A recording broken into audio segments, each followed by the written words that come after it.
could do in editing. Of course, this meeting is being recorded. Yes, we're being. I don't want to miss that. Yeah. Black Magic. Stream Deck is good.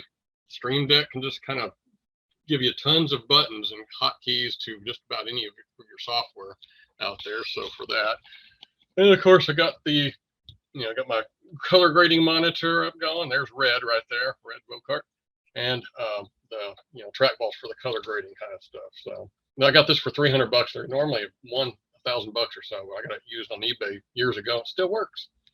So going good. And there's the background there. The fancy speakers. It's a little crowded right now with video. I have to kind of swing the screen out of the way if I want to hear all my speakers. But right now it's video mode. But Red, I'm not sure if you heard, he's kind of a touring legend here in Austin, like him and Dale Watson, but he's seen some action. He was, for the last decades, Merle Haggard's guitarist. So anytime you hear all those famous Merle Haggard tunes with a swing guitar, that's this guy. I know. Well, I hired him and for a couple of things. Okay, so you know who he is, yeah. Well, I told you, one time I got up in the morning when I was in Austin, and he was on the PBS station, the local station. And I said to Linda, we're lucky to live, in a world that has Red Volkert in it, let alone, the same city. And then I went into the studio and he was in there with Dave. Yeah. Well, he's real good at that Texas swing stuff. And so him and a big band, as you've heard some of the recordings, great combination. Yeah, I had him. He's got kind of a Ray Vincent-like voice too. Yep. How did you get that? It's interesting. It's through ACC, because at my campus that I've worked at, and I'm still there now, been 3-time assignment. That's where the jazz band was practicing. Hey. Oh. And he was practicing with the band. They performed together, and me and the director have been friends and the director's retired. Did this project, and the whole thing fell in my lap. So it's pretty cool. So I'm actually getting to mix an album and a video for a Grammy musician. It's kind of cool. While I'm still learning my engineering skills. Right. Jude, I'm George. This is nice to meet you. Dave. When Dave, when Dave and I first found each other, I guess it took a while for it to turn out that you were into making your own videos, that you wanted to be a filmmaker, Dave. I'd kind of let that drop off. But every once in a while when we'd have a film project come up, David would pick up the camera and start filming things. And he's your meeting will end in 10 minutes. What? Oh, that's funny. I guess I logged in early. So I guess I'm gonna you need to restart the meeting back in or something like that. I don't know if it lets you do that. Yeah. Try it. If it disconnects, I'll wait a moment or two and try the invite again. If all else fails, send us an email with a new invite. Okay. Well, I'm gonna go ahead and bail and come back. Okay. See if it lets you. All right. All right. Yeah, we'll try that. If that doesn't work, check your email real quick. Okay. Will do. Looks like it. Yeah, no, is it starting to, it looks like it's starting to feels fresh. Yeah.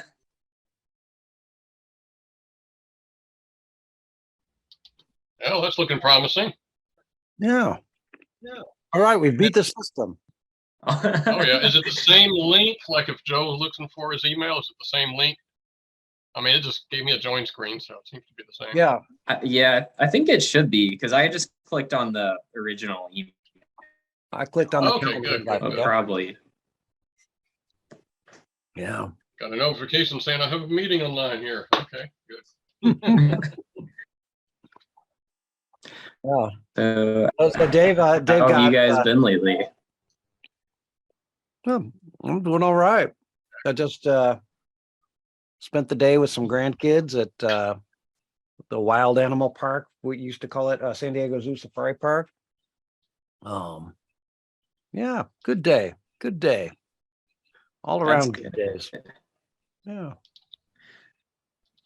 How about you? Yeah, so I'm doing pretty well myself. I not been doing too much over this weekend, but I did play a couple of the Putt-Putt games on my Nintendo Switch over the past week. So it's been kind of cool to replay those. I definitely like watched videos of people playing them over the past few years, but it's been a while since I've actually played them myself, and it was a really cool experience getting to go back and do that again. That's great. Yeah, I didn't play them for a long time. You know, I played them with my kids, and then lately, you know, since the release of these games, or these since the release of these soundtracks, events have come up where it's like, hey, play the games with us, man. Join in. Okay. Now I'm on the spot. I don't know which one to turn on this river. Yeah, I feel like the soundtracks kind of reminded me of playing those games in my childhood because, you know, as somebody that writes for Bandcamp, I'm always, you know, trying to find stuff that's come out and going through the different tags, and seeing the Humongous Games like on a search that I did was really surprising because I didn't realize, you know, I remembered the soundtracks themselves fondly, but I didn't realize there were so many people that were, you know, listening to them on YouTube. And yeah, I had no idea this project was going down until recently. One of the reasons it happened is because this guy Timothy showed up out of the blue. Mm-hmm. How long ago? Like 8-9 years ago or something. He's young now, but he was young then. He had what I recently heard described the love of the sea. You know, I mean, he was ready to do something with these. He'd always had a dream, you know, all his whole life, you know. Yeah. He was going to release these things, and he had really big plans for them. I mean, the what we eventually ended up putting out was didn't quite live up to his grandiose ideas, but he went through a lot of effort. I feel like he basically put his life on hold for 6 years while he came up with those releases. Wow. So, yeah, and he's going to be joining us, right? I sure hope so. I'm gonna. According to the email, yes. Uh-huh. Oh, speaking of which, Yeah. Knocking, ringing the doorbell. And let me help Tim. Joe. Okay. Joe's planning to join, right? Oh yeah. He touched base a minute ago. He called me 2 hours Okay, cool. before. Yeah. So let me give him a call real quick.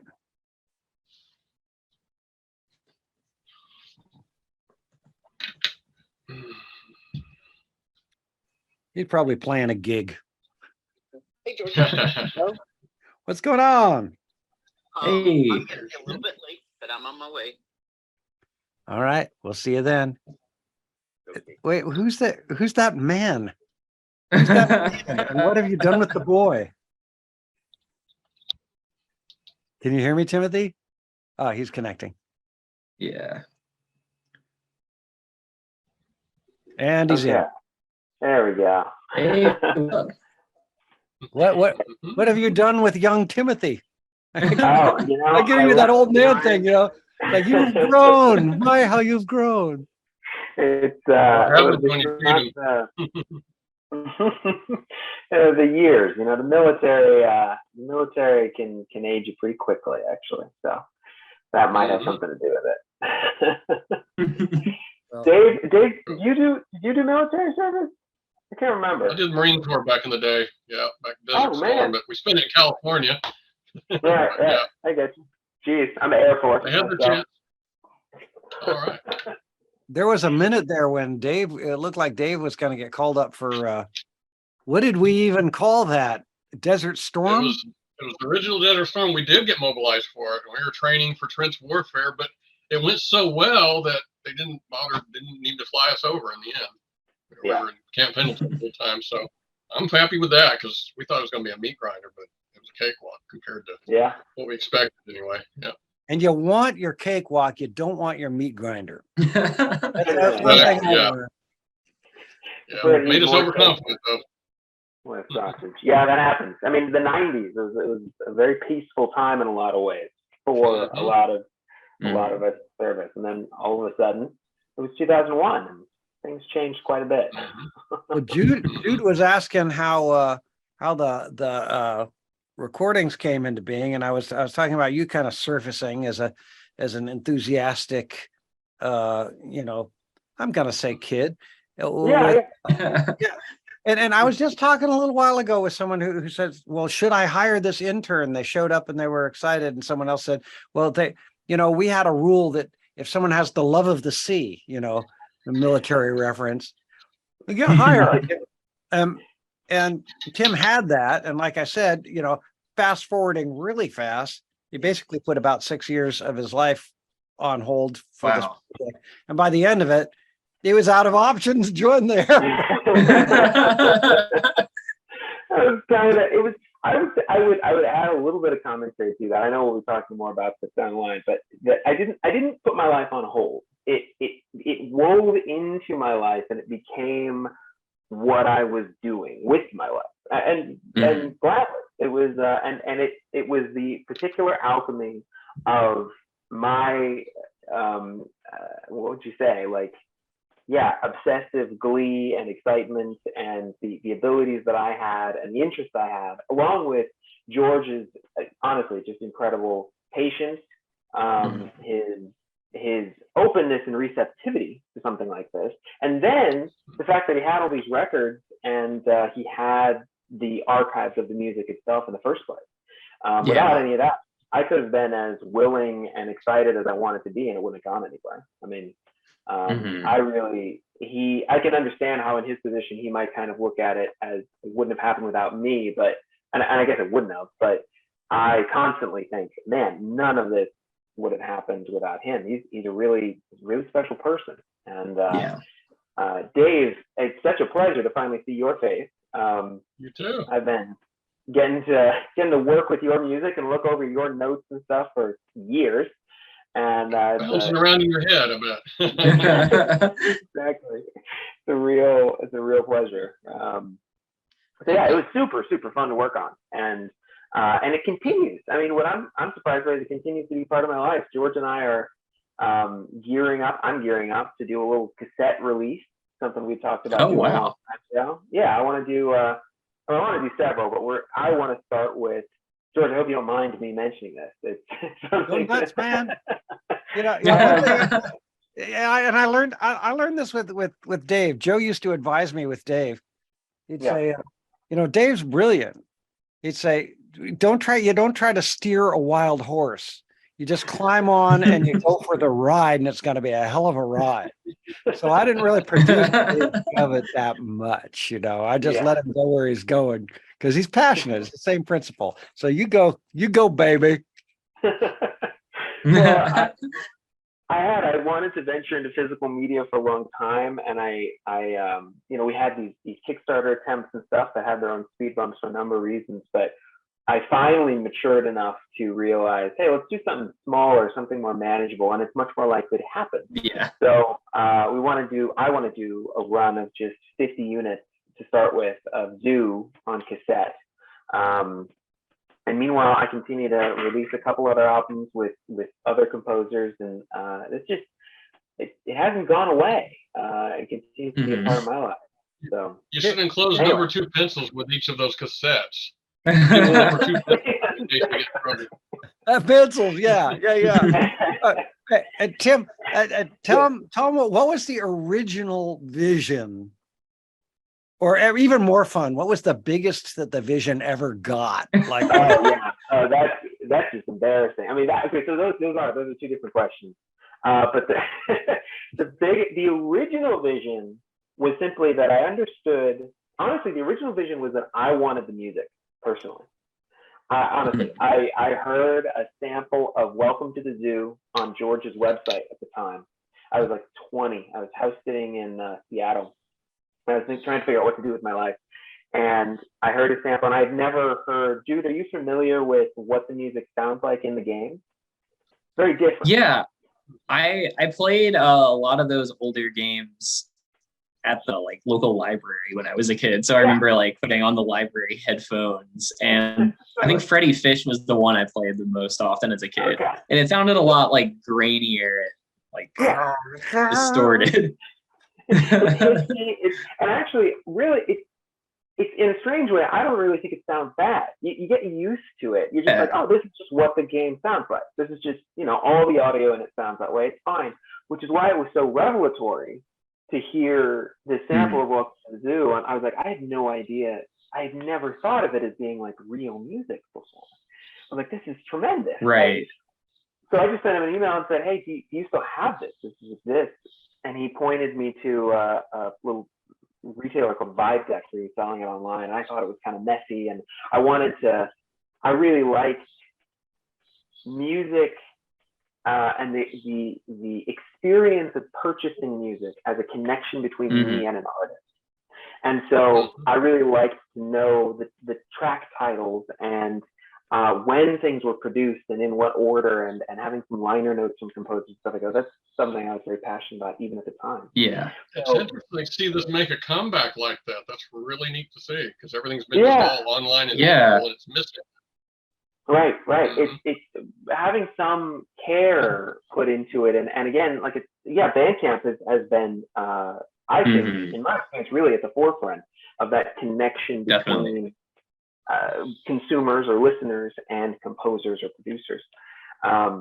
So that was so exciting. So Bandcamp, I immediately had in mind when I sent him that email. I thought, well, okay, we can put this on Bandcamp. It could be great. And I immediately went to having some really nice art for it, and a lot of things happened. It turned out he had more archives for more games, and creating the right art for it was more complicated than I thought. And also, when he finally sent me the master recordings for Zoo, Dave, there are 12 and a half hours of 8-act tapes just for Save the Zoo alone.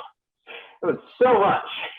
Wow. So that was the first one I worked on, and that took 6 months of listening to it, because a lot of it was duplicated, and it's not like there were actually 12 and a half hours produced for it, but it turns out there were almost 3 hours of music and audio for just that game. So sorting that out and figuring out how do we present this as a product, how do we present it as a cohesive album. I was very young, and George was willing to just, take the governor off and say, kind of do whatever you want, let me know where you get to. But what that led to, I'll come back to this in a minute, but what that led to was, a absolutely absurd levels of vision, completely unchecked by any notion of realism based on experience, or I was just like, well, what if I had all the money in the world and I could do whatever I wanted?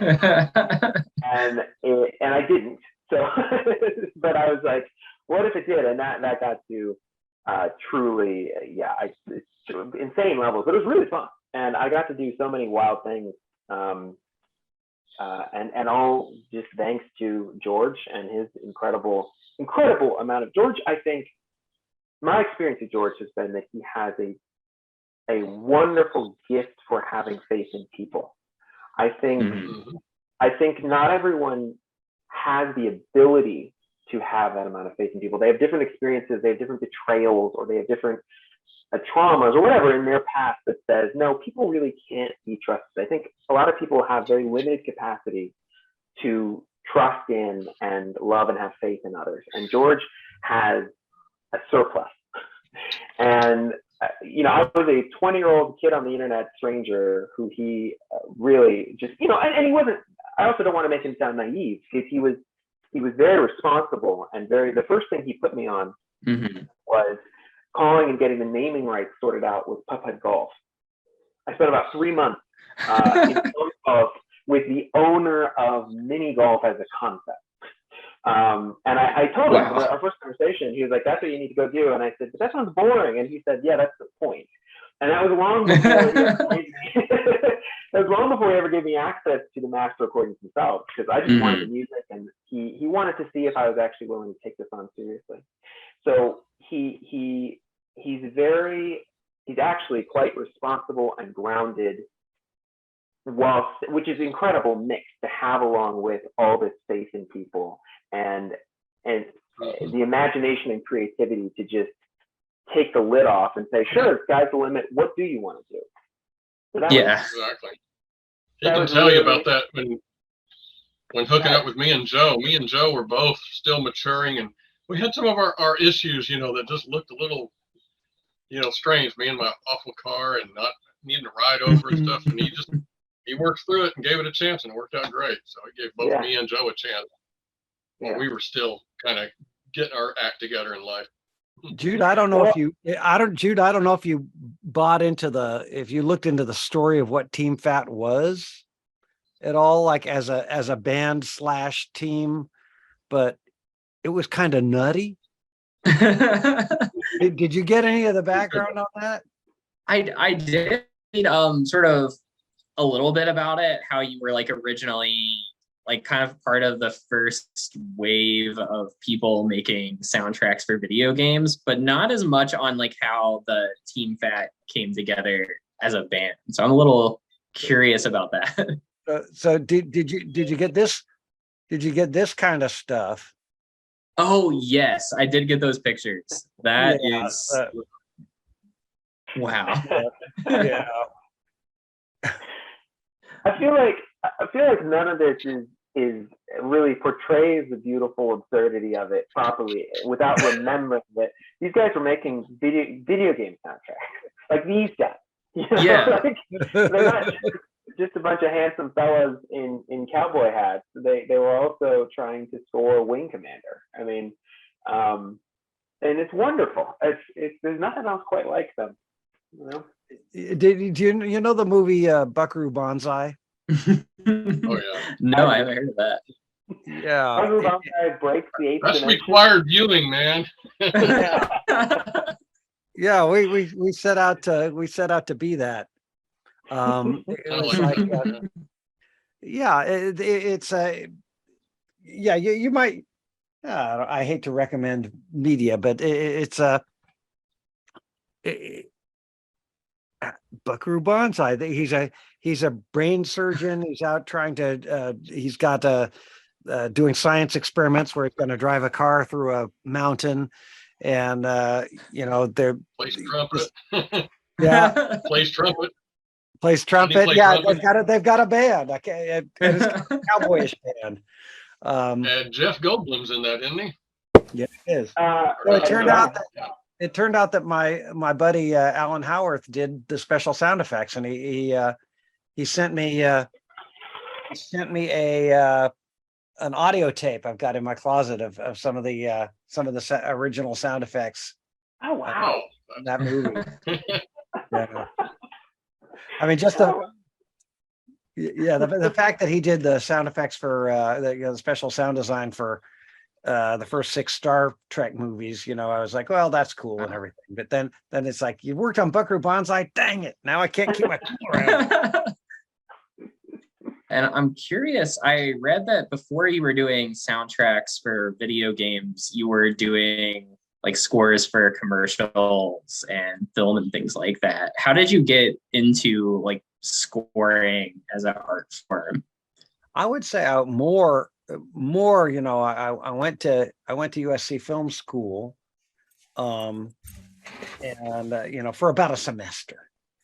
Mhm. And hi, Joe. Hey.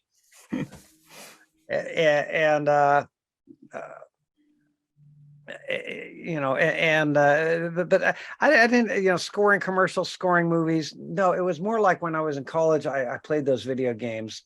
I played the early video games as a break from homework. And you know what? It wasn't the common thing that it is now. It wasn't like the usual thing. Yeah. It was like, wow, I'm one of those very few people who plays, goes to the campus snack bar and plays Asteroids or Missile Command. Yeah. And while my band is trying, I'm trying to make it in my band. And and I thought, wow, well, the goal is to break down barriers, to be a trailblazer. And the Beatles really cut down all the trees in this forest. There really aren't that many more trails. Right. But this thing, this new, I mean, I can't emphasize enough. It wasn't something that was forced on you by a commercial. You didn't read about it somewhere. You stumbled across a machine and then told your friend about it. You know, you'd like go to a laundromat and say, there's this weird thing and it's got a ball on it, and you rub the ball and the target thing goes around. And I thought, well, this is the future. You know, this is what kids like, and parents don't understand. This is what rock and roll used to be. So I had a real attraction to it when I got, and so when I got a chance to do something for that, you know, I had a buddy who was working in television, and he was my brother's college roommate, and Dave Warhol, and I said, well, how can I get into that business? How can I be part of that? You know, I'll empty your trash cans for free. And I'm sorry, Dave. I'm sorry, Joe. You guys have heard this thing 100 times. I have no memory left, so go ahead. Excellent. Oh, that's good news. And so I said, and he said, well, you're a composer, aren't you? You know, you're a musician. And by then I was kind of like, I don't know if I really am. You know, I really wasn't doing that much. But he said, well, I need a 10-second song that sounds like penguins ice skating. And so I said, oh, I can do that. So I worked really hard on those 10 seconds. I had a 4-track recorder, and I had a guitar, and I went ding ding ding ding ding ding ding ding ding ding on one track, and on the other track I went dun, dun, dun, dun, dun, dun, dun, dun, you know, and then I back it up and punch it in again and try to get it right. And then when I was done, I wrote it all out on, you know, staff paper and gave it to him, and he put it in the code. So really, at that point, I wasn't scoring anything much. I mean, later throughout my life, I got a couple of gigs doing a little TV thing here and then a little filmy thing there. But for the most part, it was really straight into the games after my music major, you know, after getting barely by the skin of my teeth passing as getting a degree in music. Joe, how are you doing, man? That is a long keyboard. How many keys on that thing? Oh, like 200. You can't see all of it. It extends out into the outdoors too, so I can record stuff out there. And oh. And you got the blue box with a speaker in it, and Dave got the red box with a speaker in it. You didn't get the memo. We're supposed to have blue. Oh, no, that's my studio. What's yours, Dave? That's the Avantone mix cubes. Oh, okay. I've got some pretty good M audio for mid, and then I got the big handmade speakers in the back for my full range. Okay. LX ones, and they look just that's what they look like.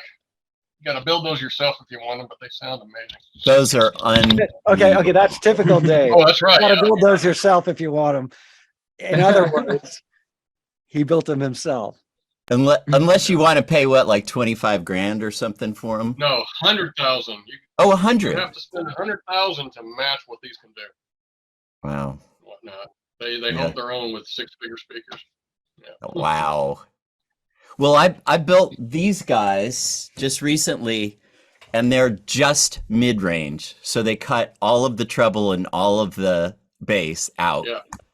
So you just get the real mid. Homemade mix tube, basically. That's nice. Yeah. And Tim and Jude, hi, I'm Joe. Nice to meet you. Nice to meet you too. So it's a pleasure. I was telling Dave as well that I've been listening to quite intimately your music for so many years, and looking over your notes and stuff, because I had to go over hundreds of pages of George's notes as we compiled the albums and stuff, and finally get to. And I'd also listen to your slate too, because Dave didn't record slate, but he did. No, Dave. See what happened? I told you someday. Someone didn't. But you were very helpful. Let me tell you. Wow. Every time I hear a slate, I go, "Oh, thank God! I don't have to figure out what this is from scratch." Because otherwise, I'd listen to like one of Dave's, and there's still like one. There's one of Dave's that's like 12 seconds long, and I don't know what it is. and I was just wrote it down as like, it sounded like it was from the Arctic land in Zoo, so the title is now Arctic Thing, because I have no idea what it is beyond that. You know, in 1,000 years from now, people will look back and say, yeah, their music was okay, but the slate, man, they were masters. Exactly, masters of Well, the slate. Well, you know, Yeah. we used to kind of try and outdo each other with stupid names for the pieces too.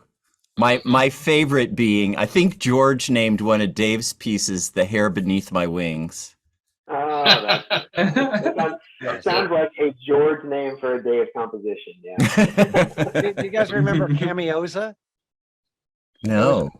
There was one tune that we were Joe? Yeah. It's a feature. It does that. There was one tune that someone was referring to as, well, I was listening to Camiosa and I thought that it needed a little bit. And then we were all like going, Camiosa, no one would admit to having written it. Well, it turned out, and Tim is familiar with our naming convention. We had 3 letters. I mean, we named things so that they would fit in 8 characters, you know, for DOS. So this one was KAM for Camaria, one of the games we were working on. 102A. Camiosa. Wow. George has this bizarre and incredibly enchanting admixture of this delight in the experimental and the boundless and like just, oh man, whatever you say goes, and this like weird occasional beautiful fixation on details that like no one would ever notice, which is somewhere that he really connected actually.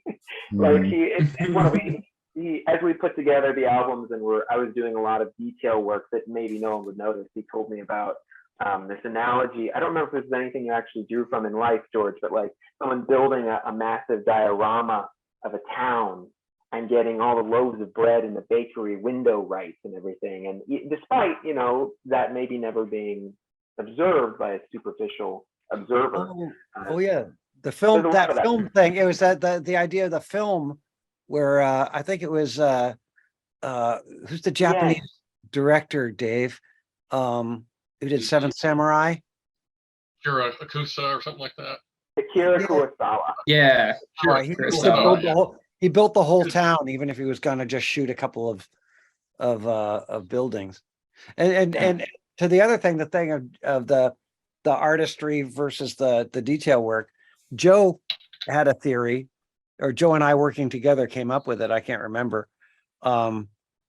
That someone has to be, pardon the stereotype, someone has to be the German and someone has to be the Frenchman. Yeah. We would alternate, you know, so one of us would be going, the microphones have to be free, put them anywhere. And the other one would say, yes, but the cables must be laid at right angles, only right angle turns. So, you know, one of us is watching the details while the other one's going crazy. I think George, I think even you and I would trade off on that sometimes as we work together and stuff.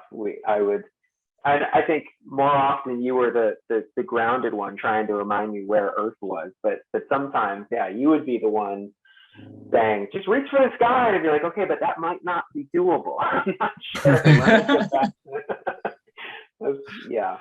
I got the meeting ending in 10 minutes thing again. And I'm just going to make sure that I'm logged on as myself. I didn't know that we had this. Oh yeah, I got that too. Okay, see ya. Hey, that good meeting, everybody. Team Pat, high five. Let's see. So, are you a paying subscriber to Zoom? Because sometimes that's just a version of the free version. You get limited meeting times, maybe. I'm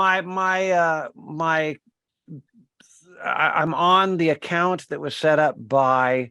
Maybe I'm logged into the wrong account. It's a possibility. Yeah, I can send an email to everyone if we need to, because I have the paid Zoom subscription. Yeah, I got it, too. This should be paid Zoom, but what happened was I opened the meeting an hour early. Oh, Oh, Just to let everybody in if they wanted to go in. I don't, it's not supposed to time. I've never had that happen like with my classes or anything, but I don't know. Well, if it is, here's what we do. Everybody watch their try logging back on, because I'll try to restart it. And if that doesn't work, go to your email. And Jude, you set one up?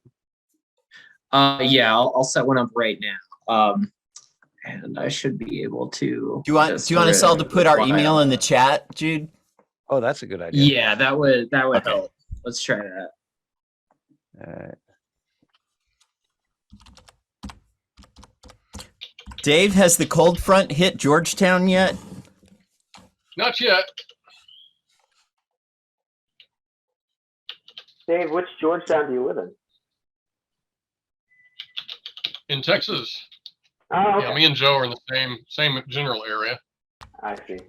They lived in George land for a lot of years. I'll say. There was Is that right? Yeah. there were some college age folks came through one time. They were like, we're from Israel and we're working our way through the nation by selling paintings, and we've got this, but we're artists and we've got a portfolio of paintings. They came to the door of the studio, and Joe greeted them, and they said, well, what kind of paintings do you like? Well, I'm not the owner. Well, what kind of paintings does the owner like? He mostly likes pictures of himself. And they came in the door, the walls are plastered with pictures of me. That's Was cool. that at El Rancho Gordo back in the day? Yeah. No. Yeah. Mhm. And we're Flabby Road Studios. Flabby We're s- Road, Abbey we're Trail. still back there. So I'm doing. Did I leave? Yeah, you're We can- Oh, there I am. There you are. Wow. So I was in the studio, I think yesterday, and I was composing. And George calls, "What are you doing?" I'm composing. He's like, I can't remember the order. But I he think the said next thing I something said like- was, want to hear what I'm working on? Yeah, probably. No, I think you said, yeah, I just came in with my cup of coffee. So that was the thing. Like, Dave Govett was notorious for this. I'd be like recording acoustic guitar, and he'd come in and say, "So you're recording guitar now?" I was like, "Oh, well, I was until you came in." But I was telling George, I was like, "We're exactly the same way we were in Team Fat." It's like, yeah, we're all just doing the same exact stuff except a few other things. But yeah, Same I mean, old. like, what are the odds that I would be working when George called? It's like 90%. 100%.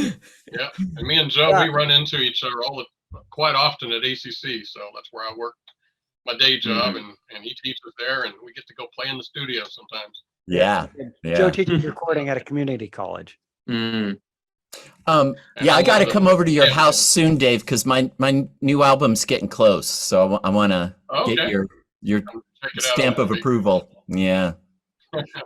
Those speakers that Dave has, I can say with great certainty, you have never heard anything like it.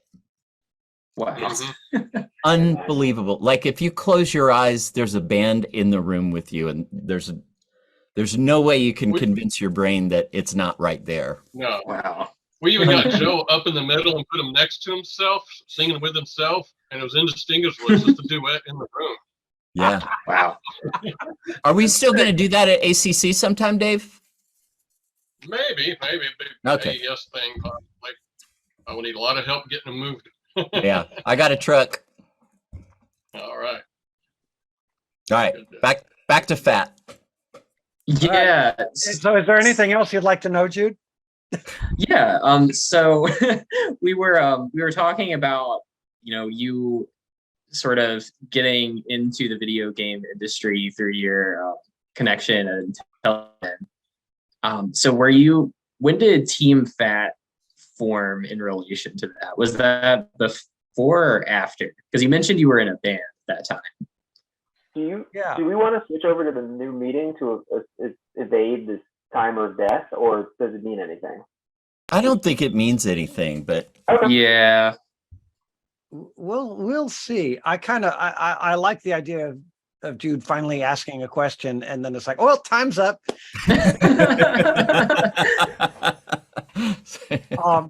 Let's see. So,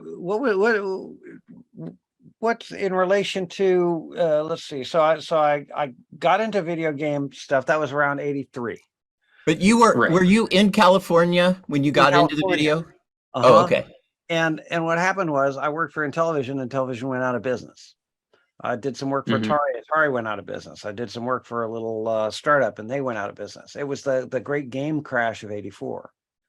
So Yeah. things dried up real good.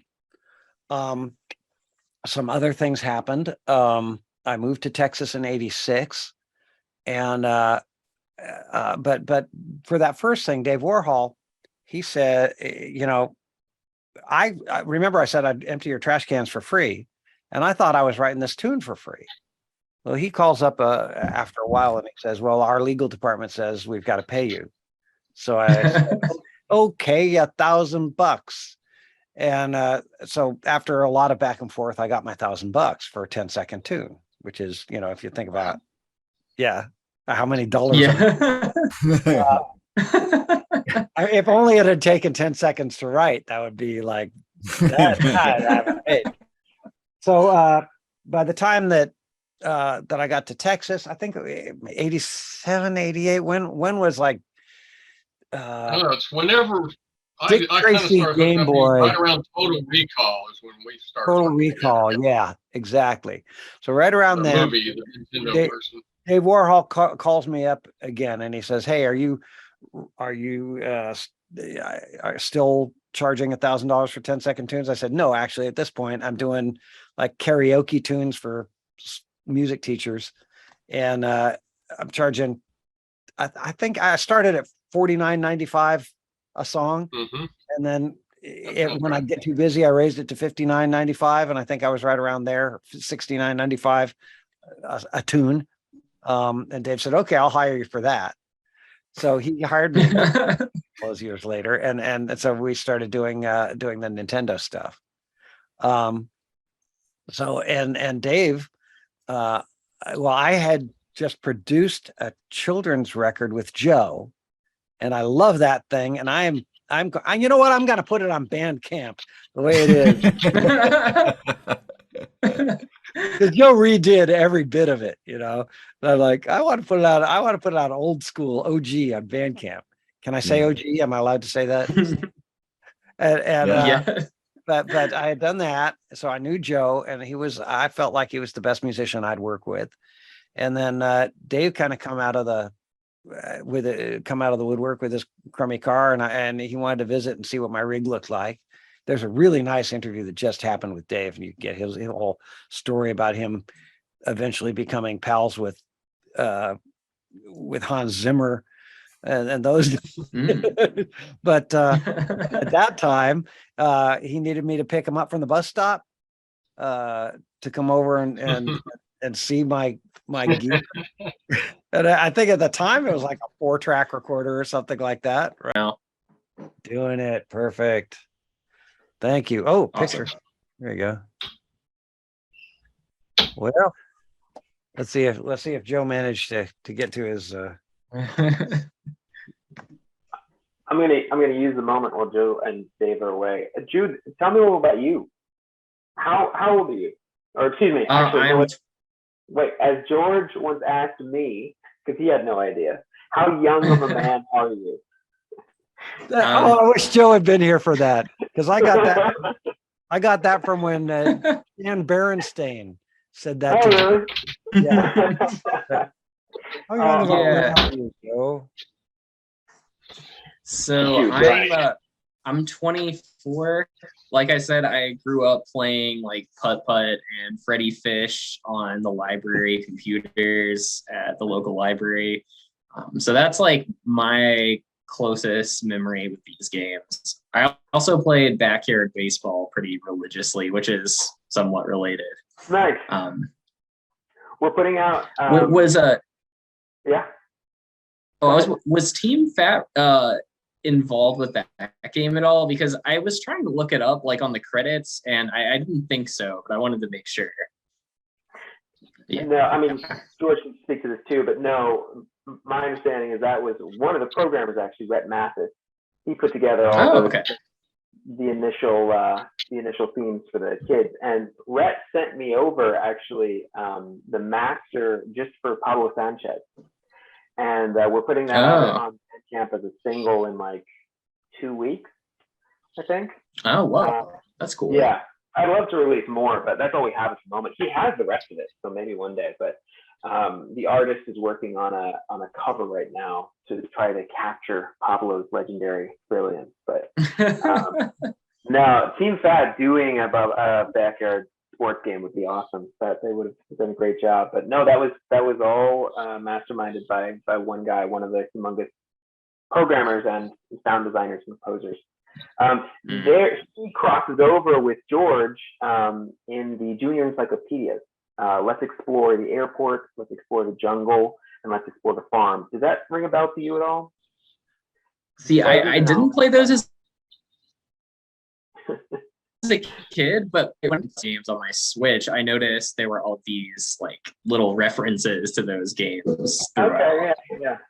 Well, so Rhett composed all the sort of incidental music for those games, but the tunes that Rhett composed were based on the theme song for them that George put together for the Junior Encyclopedias. Ron drew on George just to produce the theme song for those games, and then Rhett used that melody to create the rest of the music for those games. So that's where, without meeting each other, George and Rhett kind of cross over.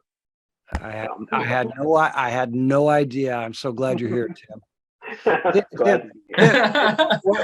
Was that one of my tunes, or was it one of Joe's or Dave's? It was one of yours, actually. You, it's I want to try to like hum it or something. You could just sing it, yeah. Fresh.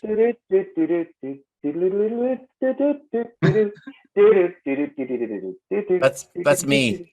That's you? Yeah. Well, there we go. Isn't that Cubert? No, I think actually that sounded like Major League Baseball. So, I think that was Dave.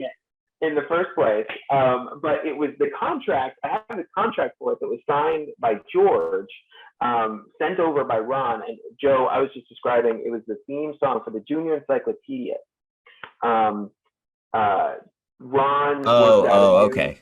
Yeah, Gotcha. yeah. It was just this little short ditty that I believe George put together, and was sent over to them. It was also worked out at the same time. Ron worked out a contract with you, George, to reuse some of your music from Play Fish and Putt-Putt Goes to the Moon in Let's Explore the Airport as lobby tunes. So we had to renegotiate out paying you for that. And I think part of that same agreement was you producing the theme song for them, I think. That sounds I've good. I've gone over all that paperwork so many thousands of times. It was those, it was the slate, it was, and Jude will eventually explain what slates are, but it was, and then it was all these like handwritten notes by mostly George and some from Joe, and some from Dave. It was actually all of them that helped me sort out, because otherwise, I mean, I don't mean to hijack this, but just when I got the music, when I got these tapes, I mean, it's just, yeah, you know, I just opened them in like Audacity, just 12 hours of sound. Like there was nothing to identify, like all the tracks and all the names and everything had to come out of finding what I was looking for, matching it to what played in the game, and then identifying it and then creating an album based on that. And so in fairness, we did create all these slate, you know, the track sheets. Yes. And Two different kinds of track sheets, but they didn't always get included from the archive. No, and it's a testament. I didn't mean to make it sound like you guys were a mess, because you weren't. You were actually. I was. Yes, it's true. Yeah, there isn't a lot. There's stuff where it's like oh, cool. Like Joe seemed to have been in a good mood like this week or something. He did play, but he's 10, and then just kind of gave up like later. Here's your music, and I'm done with it. And which is fine, you know. But yes, he did. There was a comprehensive master sheet because it was so much audio for Zoo. There was a comprehensive master sheet for that was super helpful with your composer codes. I forget who was who now. Each one of you had a different number. I'm 3. Yeah. Okay. Yeah. I think Dave was 1. Yeah. Because Camioza. That's how I remember. Yeah. I think Dave was 1, and George, were you 2 then? I think I was 0. Oh, okay. You probably was 0. Yeah. No, it was. I used to have all the codes for every track memorized because I've gone over them so many times. I don't have that anymore. Thank goodness. I've my life has expanded a bit, but. I was gonna say, do you ever go outside? These days I do. There was a while there where I kind of didn't, but it was fun. It was a real. Oh, I don't mean to. Again, I'll pause here, but it was. You know, if you guys think of how much delight and fun you guys were able to have as young composers doing this wild and weird thing in Texas with George, think of the incredible, bizarre luck and blessing and miracle of someone who's receptive to it, getting to be invited into that. What is it? Like 25 years after the fact, or something. It was a real tremendous. I mean, honor is a kind of cliched word, but it was a real privilege. It was very, very meaningful to me, and it's even better getting to meet you guys, not in person, but via Zoom, than I really never imagined it was. You're all, as you said, you're all the same as you ever were. So it's just as immature. You know, but just as graceful and creative and interesting. And I've I'm always telling you, if you ever hang out with us or travel with us, be real careful if one of us hands you a drink with a straw in it. The straw might be filled with mayonnaise. Just saying. Yikes! I'll keep that in mind. Anyway, Jude, I believe you hijacked. Jude, you were asking George about his foray into his just continuing foray into video games, and I think George, you were up to meeting Joe and then picking up Dave from the bus stop, I think. Yes. Yeah. I don't know. So I knew Joe. Dave kind of came along, and you know, I hired Dave to handle a couple of tunes. Do you remember what the tunes were, Dave? The first thing I can't remember first tunes. The first project was that Total Recall that I recall. Yeah. You know, one with three notes and a one-armed, one-legged drummer. Yeah. That's all you That's have. right. That's right. So we did And a then couple. Maniac Mansion came next, and you had just finished Loom apparently before I met you. Yeah, that sounds about right. And so we were chunking along like that. Maniac Mansion. I never think of that as a big one, but I guess it was. And No, but the songs became cult hits, you know. At some point. There's still people out there playing them. And it was LucasArts, so I had a big name attached. Yeah. Yeah. And if I'm remembering correctly, too, wasn't the same like engine that was used to build Maniac Mansion the one that sort of was used to build the Humongous Games? I was reading that like it was called like Scum, and it was something for Maniac Mansion. And then that was used. Utility for Maniac Mansion. Yeah. It's the through line for George and Maniac Mansion and LucasArts and Humongous Entertainment is Ron Gilbert. And Ron Gilbert wound up, after creating Monkey Island 2 for LucasArts in 1992, he left LucasArts to form his own small company called Humongous Entertainment with Shelley Day. To start producing children's games, because he had observed Shelley Day's son Travis at 5 years old, tried to play The Secret of Monkey Island, a game that Ron Gilbert had previously scripted and created. And he observed that Travis had no idea how to read. He couldn't like use any of the verbs, but he loved clicking on things and opening doors and sort of the interface of it. He was like, why don't we make adventure games for kids? And in his own words, he said, not crappy edutainment games, but like fun, actually entertaining games for children. And Right. so we went on to do Humongous Entertainment and create that. And he wound up reaching out to George to work on not their first game, Putt-Putt Joins the Parade, but their second, Putt-Putt Goes to the Moon. George, if you don't mind, I'm curious, George, how did you wind up meeting Ron? How did that connection first come about? I have a vague memory of being dressed like a cowboy and walking through the trade show area of a conference, of probably game developer conference, and being very full of myself, with a pocket full of business cards, and there was a little table there for Humongous. And I started talking about how I was doing music. And, the funny thing was nobody else was doing music for video games. I mean, no one was doing it like I was doing it. There were people here and there, but a lot of times it was just programmers who got roped into it. So it was actually not unusual for me to say, hey, I do music for video games, and have people say, wow, we need you.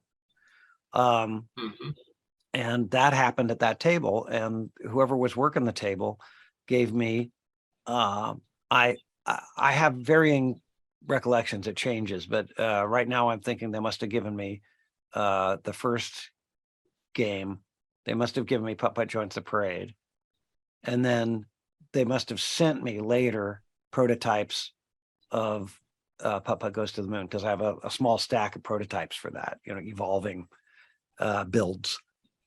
And so, just starting to work with Ron through that. And so a lot of times it was via fax, and I really spend much face-to-face time with him until the whole thing was over. And one time I went up and hung out with him in his purple Miata and walked through his giant house, which echoed to the sound of footsteps, because he's a programmer. He didn't fill it with furniture or anything. He just had a giant house. And he wanted to take me up in his float plane, but it was like out of gas, or we were out of time or something. That's right. At their peak, he bought a plane. I got to hear a lot about George, or excuse me, I got to hear about George, but also about Ron from this other perspective, which was Jason himself, Jason Ellison, who voiced Putt-Putt. He wasn't so aware of George, but he had his own perspective. He talked about the same house. Jason and I spent a weekend together. I think it was a weekend. I had him fly out from Vegas, and we recorded a bunch of promotional material, including him playing through Putt-Putt Saves the Zoo with me. It was like a Let's Play thing, along with the writer and sound director for the game, and that's available on YouTube. It was really fun, but to hear these sort of different, and he talked about the purple Miata as well. Ron was in, but I'm curious, George, was Ron at all a part of your connecting to do the Maniac Mansion NES port? Did you have any, because that was Ron's production too. I don't know if the NES version was, but I don't think so. I think that the connection came through Dave Warhol. And I can't remember exactly where the glue was. They might have been using a sound engine that he was involved with or something like that. But I think he hooked us up. Or did Loom come before that? I think Loom came before that. So it's very possible that Dave hooked us up with Brian Moriarty, that I did Loom, and that now there's word at LucasArts that there's a music guy that you can work with. So that was before the Stooges got hired, Clint Bajakian and Peter McConnell and Michael Land. Land. And they became my good buddies in later years. But at first I was kind of in there early. And it was just because I was the guy doing it. And I like to say we were the people doing it, but I think at that point it wasn't that much we. I mean, after a while, so back to forming Team Fat, you know, I had me and Dave, we got a little bit busy, right? And and I think I was just wrapping up Joe's album, and and I had something else to work on, you know, and I asked Joe if he could do this stuff. So do you remember what you worked on, Joe? Was it baseball? I think so. At first, I just edited sound effects for you. Oh. And I don't know what game that was for. And then I think my first game that you let me do was Wings for regular Nintendo.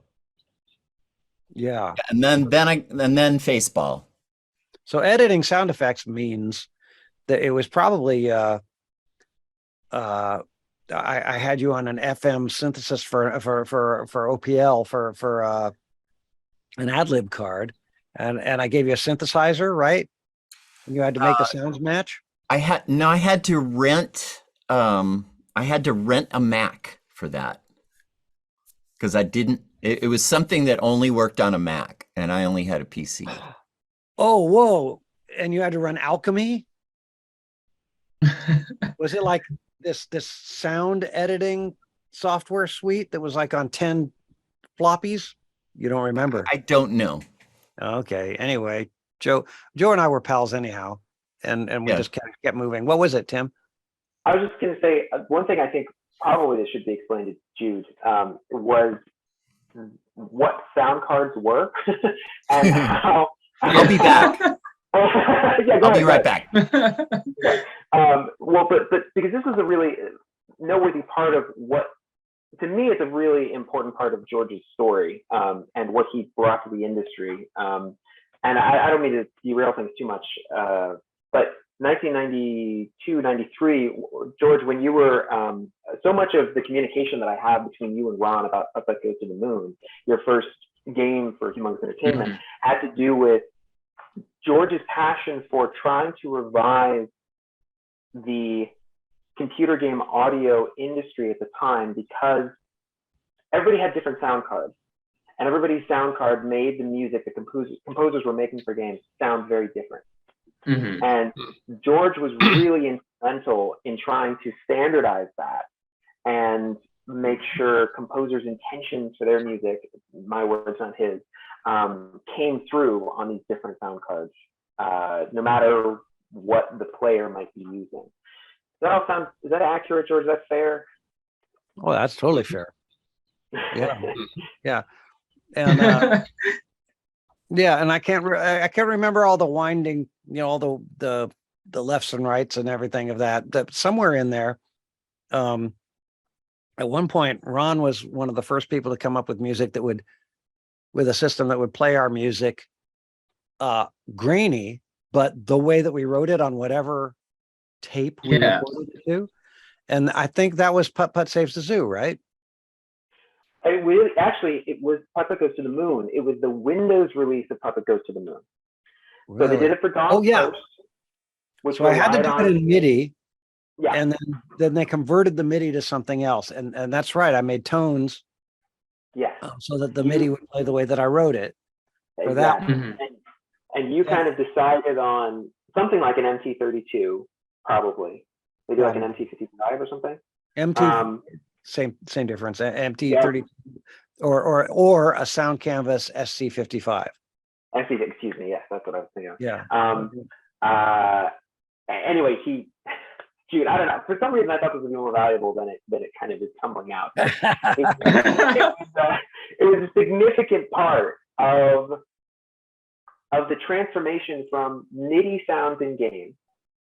So bleeps and bloops, sort of, to these studio recordings that George was one of the few. George and Team Fat were some of the very few people doing them. I mean, I feel like I'm hijacking, but now 7 guests come to mind. of course, because that was tremendous as far as standardizing recorded, like basically studio recordings being digitized and making their way into the game and sounding similar to what was recorded back in the studio. And I'll leave it at that. So even It's hybrid too, because it was yeah, because for the studio recording started off by being for cut scenes and intros and little video things, and the gameplay was still sound card, and it's eventually evolved into all digital.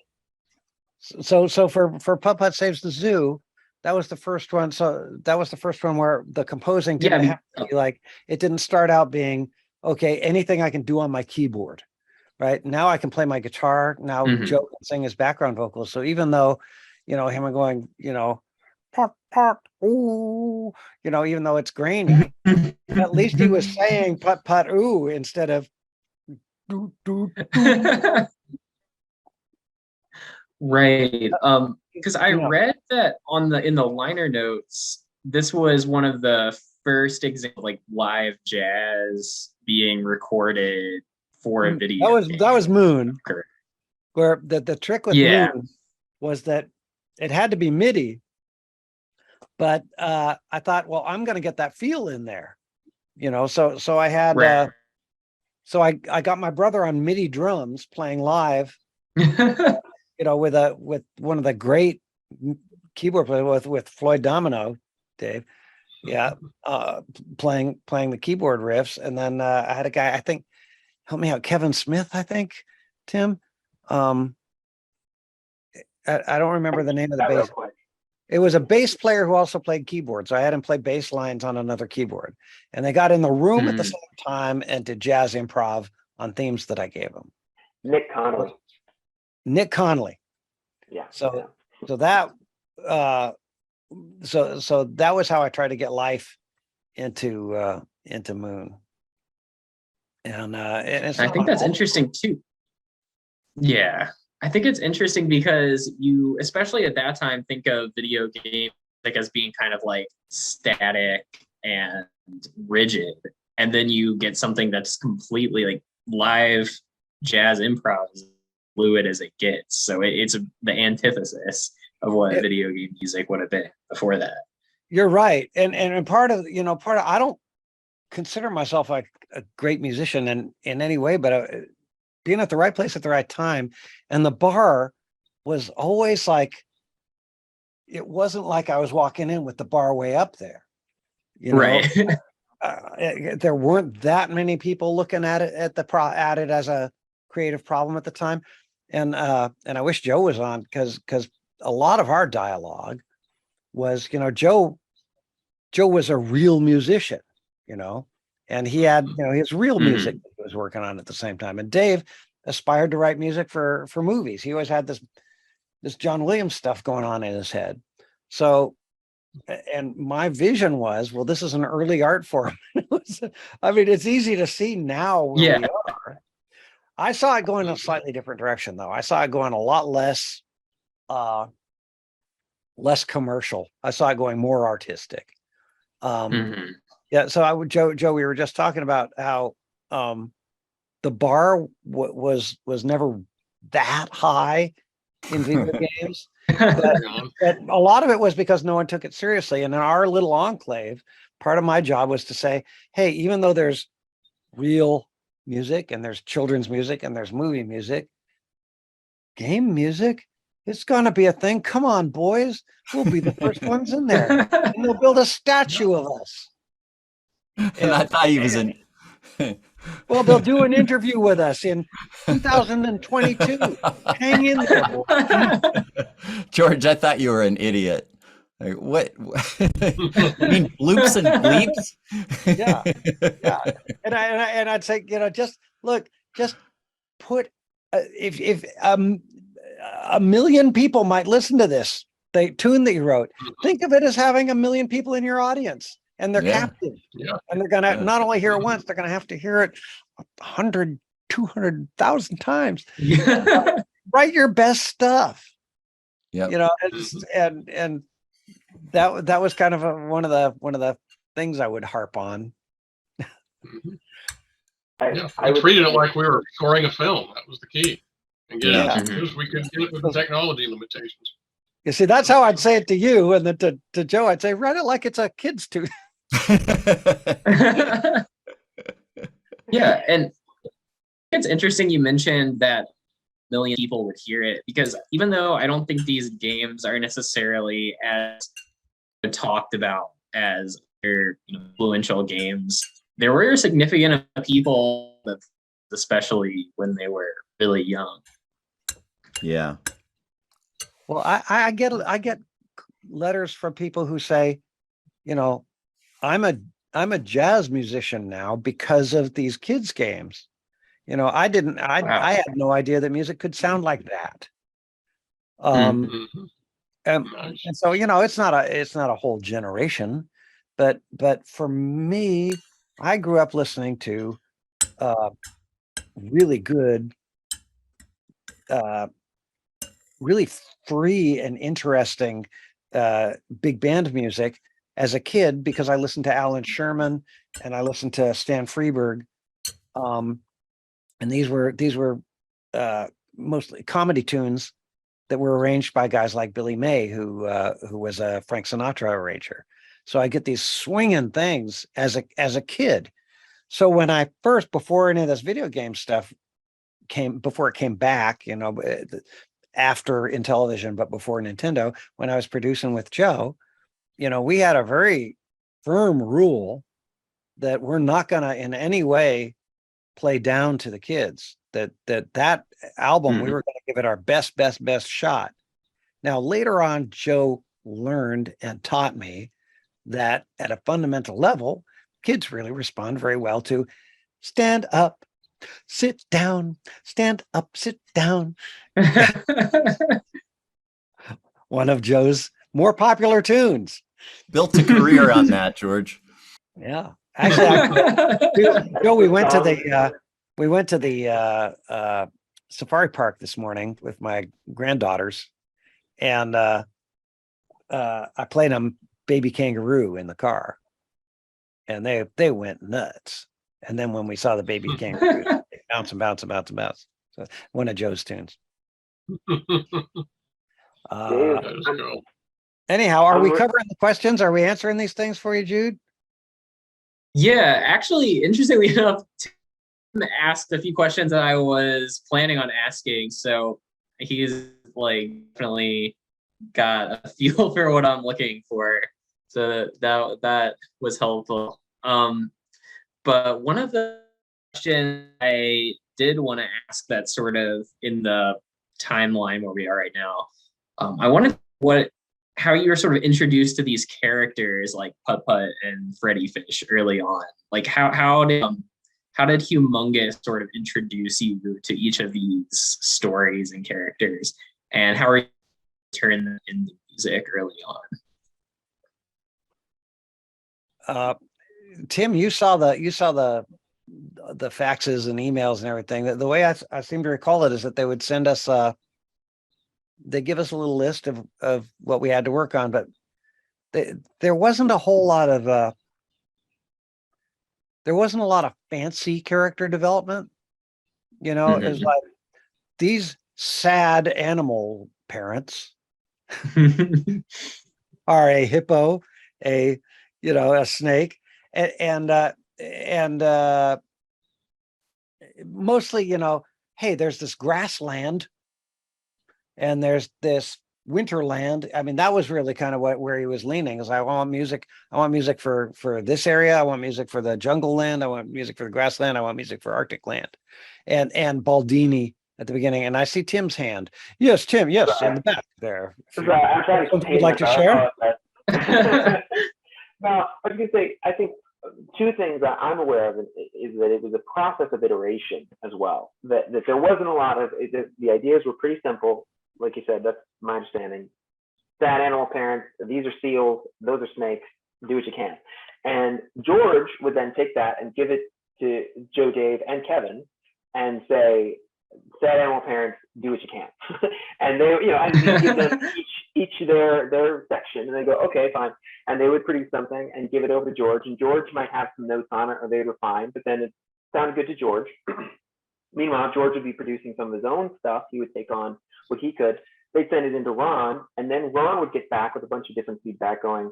Oftentimes, Ron would just say stuff like, like I remember he had some notes for Dave once on one saying it sounded too much like a Jurassic Park knockoff. Or That's on brand. Ron was very, I mean, it was taxes, so he was being very, kind of concise and to the point. And you go, this sounds too scary, make it sound nicer. This sounds too sad. I want it a little better than that. This was good. We liked this one. This one was more like this. And so it was this very distributed process of kind of playing telephone with these different themes. And I like to think that maybe Dave looked over some of the notes from Ron himself, but Joe, I imagine, wasn't. I wasn't there. I have no idea, but wasn't that interested. It was just like, would just take whatever instructions George gave him. That had no desire to be part of the like. Am I right? You're clairvoyant, Tim. Yeah. Yeah.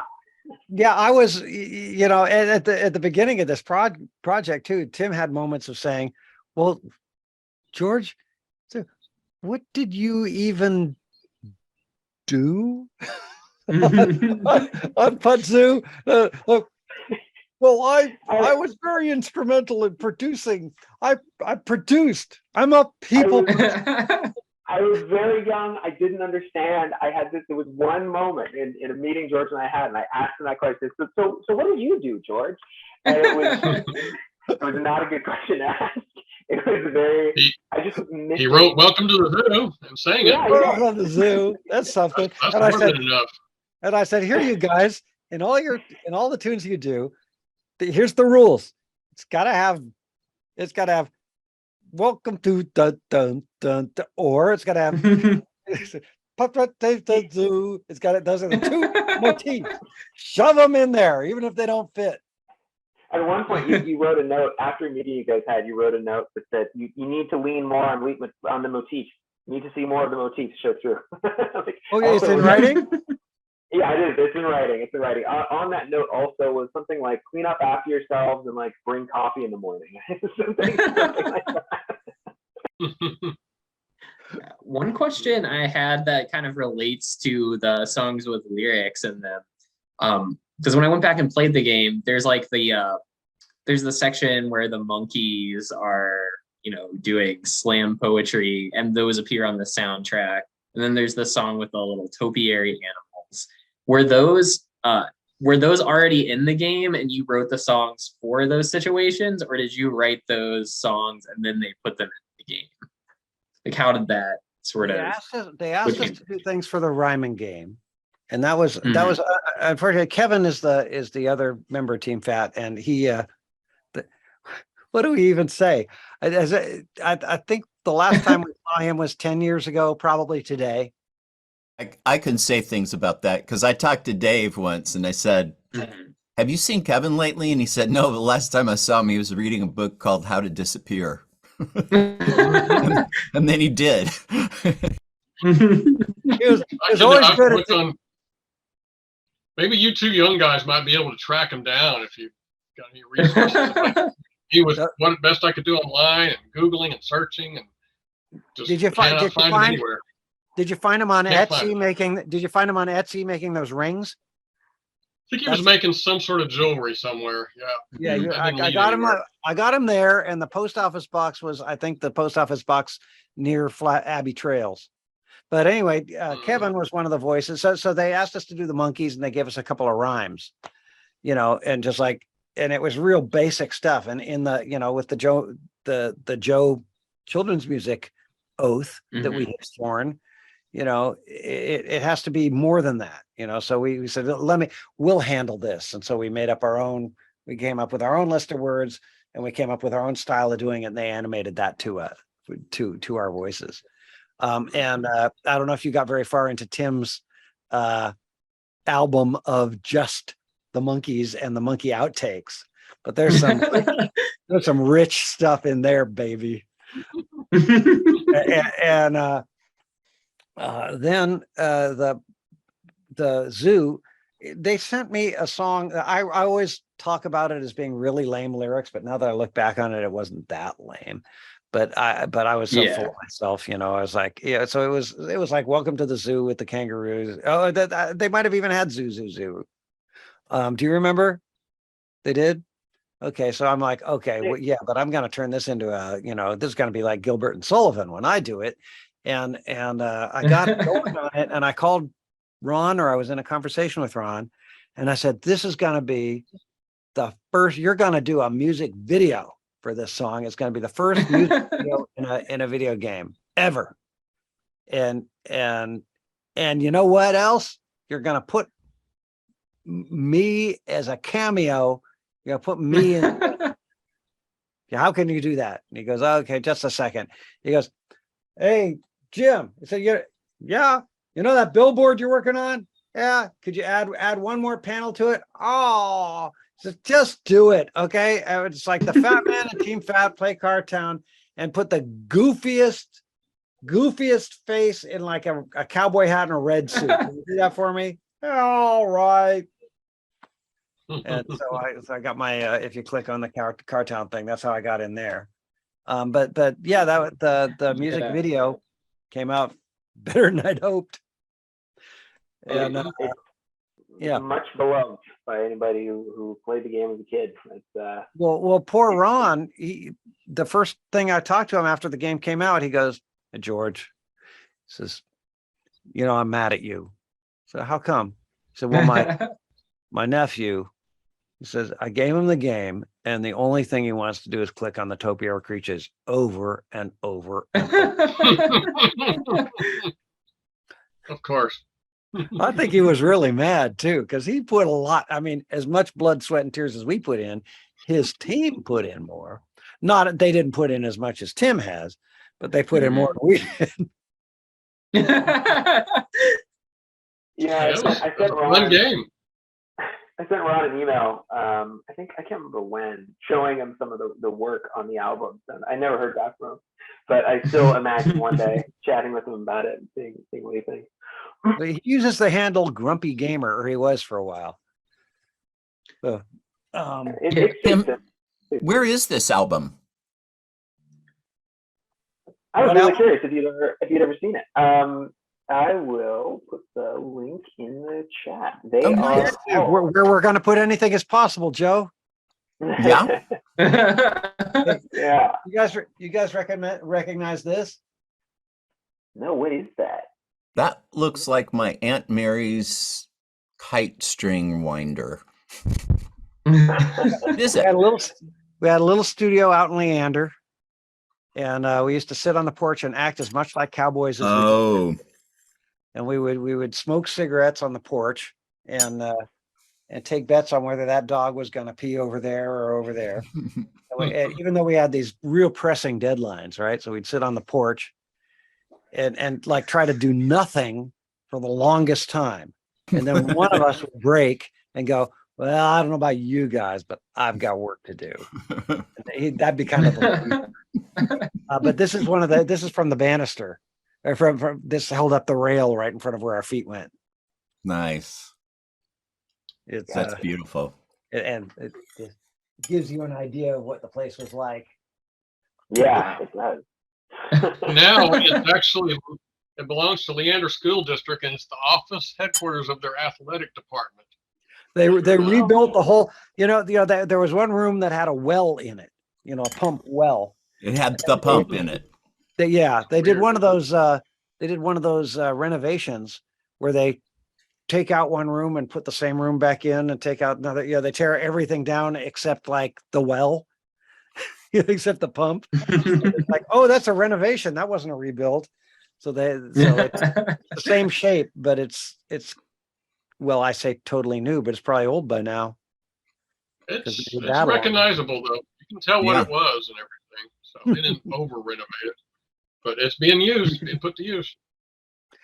What else, Jude? I don't want you to be completely left out of this thing. I mean, it is your show. The thing that's going to come out. Go ahead. Yeah, There he is. Sorry, we didn't hear what you said. Oh, sorry about that. I think my connection went out for a second. What was the last thing you asked? Well, I said it is your show. Was there anything else that you wanted to chime in with or ask about? Yeah. So for the soundtrack that came out after Putt-Putt Goes to the Zoo, that's on Bandcamp, the Freddy Fish and the Missing Kelp Seeds. Something I noticed was that there were a lot of like steel drums mixed into the music, despite the fact that like the genre itself, because there's a lot of like Western guitar and jazz sounds in it.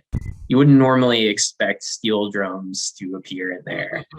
So like, how did you approach writing that soundtrack and give it that like specific Freddy Fish feel to it? There was a record that I had in college that was kind of an ironic, bachelor pad record that you put on in order to try to get lucky. And it was very tropical, and it had like quiet and stuff like that. There's one tune that went, "Ooh, boom, doon, doon, doon, doon, doon, doon," and then it did other things. But I thought, wow, that's a strong beginning. That's the feel I want. It's tropical, it's kind of romantic, it's kind of drifty. So I took the two ideas, that rhythmic bed and the slidey thing.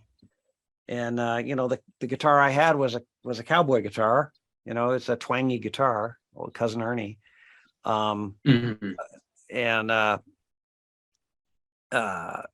so I started going with that, and then branched out. So I wrote a couple of melodies that I thought would be cool. I thought about the song "One Note Samba," there's another bachelor pad tune, and I thought, well, I'm going to write Mr. Right. Tuba.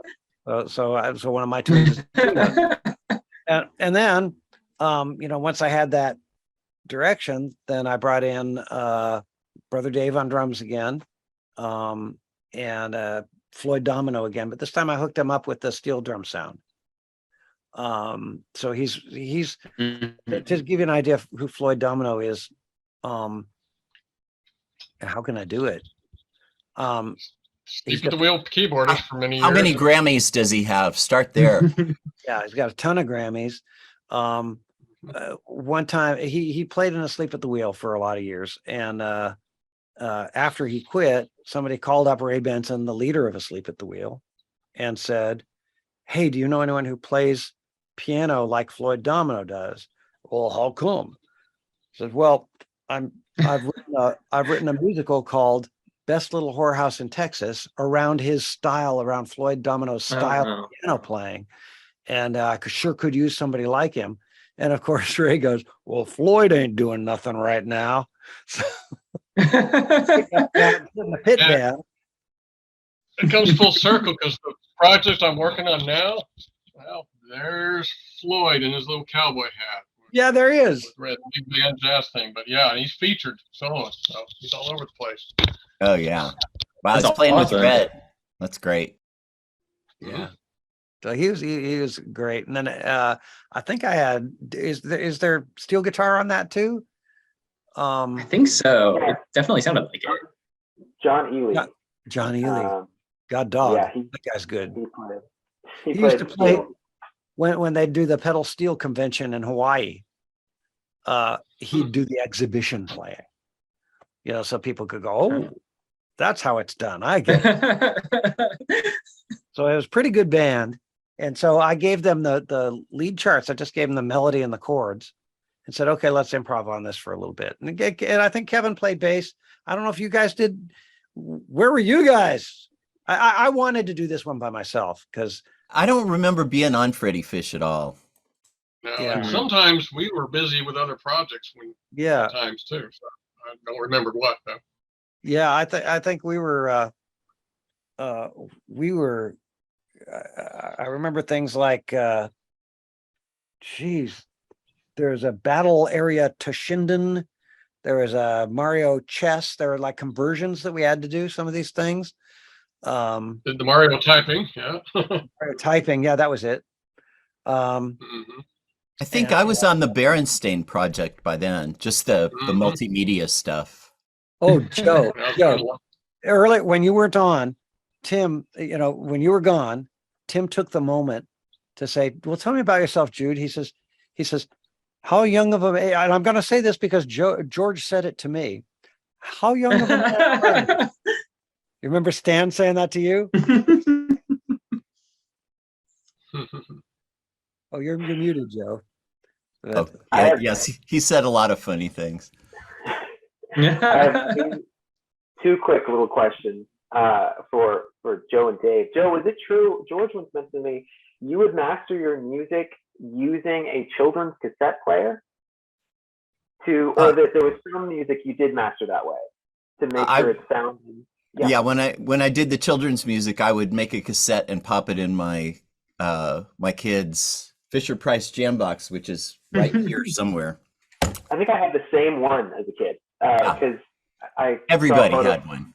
Yeah, exactly. It was the big thick keys and everything. It was nice and red color. I think. Yeah. No, neat. Well, and Go look for it. Dave, Dave, I was curious if you had seen George's album that I did not work on, but of the first Wing Commander score came out. Did you get to take it? Okay. What did you think of the presentation of that? It was quite nice. It's interesting to finally see it. It's just big nostalgia. Yeah, of course. Everything else there. Yeah. I was just super curious about that. Jude, I didn't mean to take the mic. Oh, So thank you very no much. worries. Yeah. So one of Joe's the getting into that. I was Oh, gonna say, go Joe, ahead, go ahead. what he's doing, that's like a good mastering process. It's like checking it out on the final source, what it's going to be heard in. Kind of like taking your mix to the car. Here it is. Well, he's taking it to the Fisher Price because that's what they're going to listen to. Oh wow. Or at least that's what they used to were gonna. He had another idea too, which was brilliant. And I don't know if you ever put it into practice, Joe, but it's like theoretically so good. The idea was you take your whole mix, you run it through the Fisher Price and you record it. And then you do your full mix for your big speakers. But most of that's not going to make it through Fisher Price. But you take your good mix for Fisher Price and you add, you take what you just recorded out of the Fisher Price speaker and add just a little bit of that to the big mix. And that way, A little parallel processing. it's like, of course, this is what's going to come through the speaker. And now I've heard, yeah. Yeah, it's close, George. That's a close description. But remember, I had a little thing that I built with two crappy speakers, and one of them was the speaker and the other one was the microphone. And that's what I used for bass and kick, because I figured if they can go through these little dopey speakers. But yeah, I did do that. I think I wasn't the Fisher Price jam box as much as some crappy computer speakers that I had, I think. Nice. And I did that. And and it was pretty amazing, because when you listen to it on big speakers, it disappeared, but when you listen to it on the small ones, it pops out. It was interesting. Jude, this project, this is going to be like the other things that I saw on your so this is going to be like a tune. Yes. And then you're going to say stuff about the right. tune. I kind of wanted to go back through each of the releases that you have on Bandcamp and then like have thoughts from you guys and a couple of my own thoughts and then kind of go through it chronologically. Well, are you mostly interested in the Humongous stuff for this pass? Yeah, so I mostly want to touch on the Freddy Fish, Putt-Putt, and Pajama Sam games that you all worked on. Well, while these guys are here, while Joe and Dave are here, they're mostly instrumental in Putt Zoo. Now, yeah. So one thing that I thought was really interesting about the album is that it could take about as long to listen through the album as it would take to like beat Putt-Putt Goes to the Zoo if that's what you actually wanted to do. There's so much content within Putt-Putt Goes to the Zoo that you could spend more time like just messing around with the game than you would like playing it.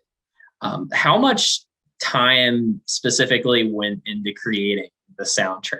how long were you writing and composing it for? Joe. Not so good up here anymore. Well, there were 4 of us working on that, cranking it out. Tim knows. But It was a few months. It was at least what, a quarter of a year at least. Yeah, that's what I would think. Because it was 5 months. It was several months basically. Yeah. you're muted, Tim. Yeah. The bulk was like about 4 months. I think George continued to have. George never really let it go completely, so that's a little hard to. It's like he had little edits and requests and things he was still doing with it, like up. Oh to yeah, release. yeah. They were still using the scratch version of the Topiary Creatures song. Yeah, And I the wanted to add welcome to the instruments to it. the welcome to the zoo one that made it into the game. No one was really supposed to hear. Yeah, you sent it in as a draft, and that's what made it into all of our childhoods. But you went on to create this bombastic final version of that song that nobody heard. Wow. Until this release, you put it out on your website back in the day, but I have no idea how many visitors that had. This has reached a few more people. So but, yeah, that original went to press? yeah. It was actually Wow. the 3rd draft. It was version 3. Wow. And the one that George was really happy with was the 6th version, and nobody ever heard that. Wow. The 5th version, to be fair, made it into the credits. It has an alternate verse. But yeah, it's a draft that's in the game. Wow. But yes, my recollection, you looking at the notes, it's about 4 to 5 months or so you guys worked on. Wow. George, on Freddy Fish, who did the 3 girls, the girl stuff? There were girls on Freddy Fish. Yeah, there's a part that Louise always sings. I'm sorry. We need your help. No, that's Team Fat. Yeah, totally. What? Yeah. You're talking about female voices, Joe? I think I it was think you're Freddy thinking Fish. of Putt-Putt Goes to the Moon is a three female voice, and there's some in you were on orbit.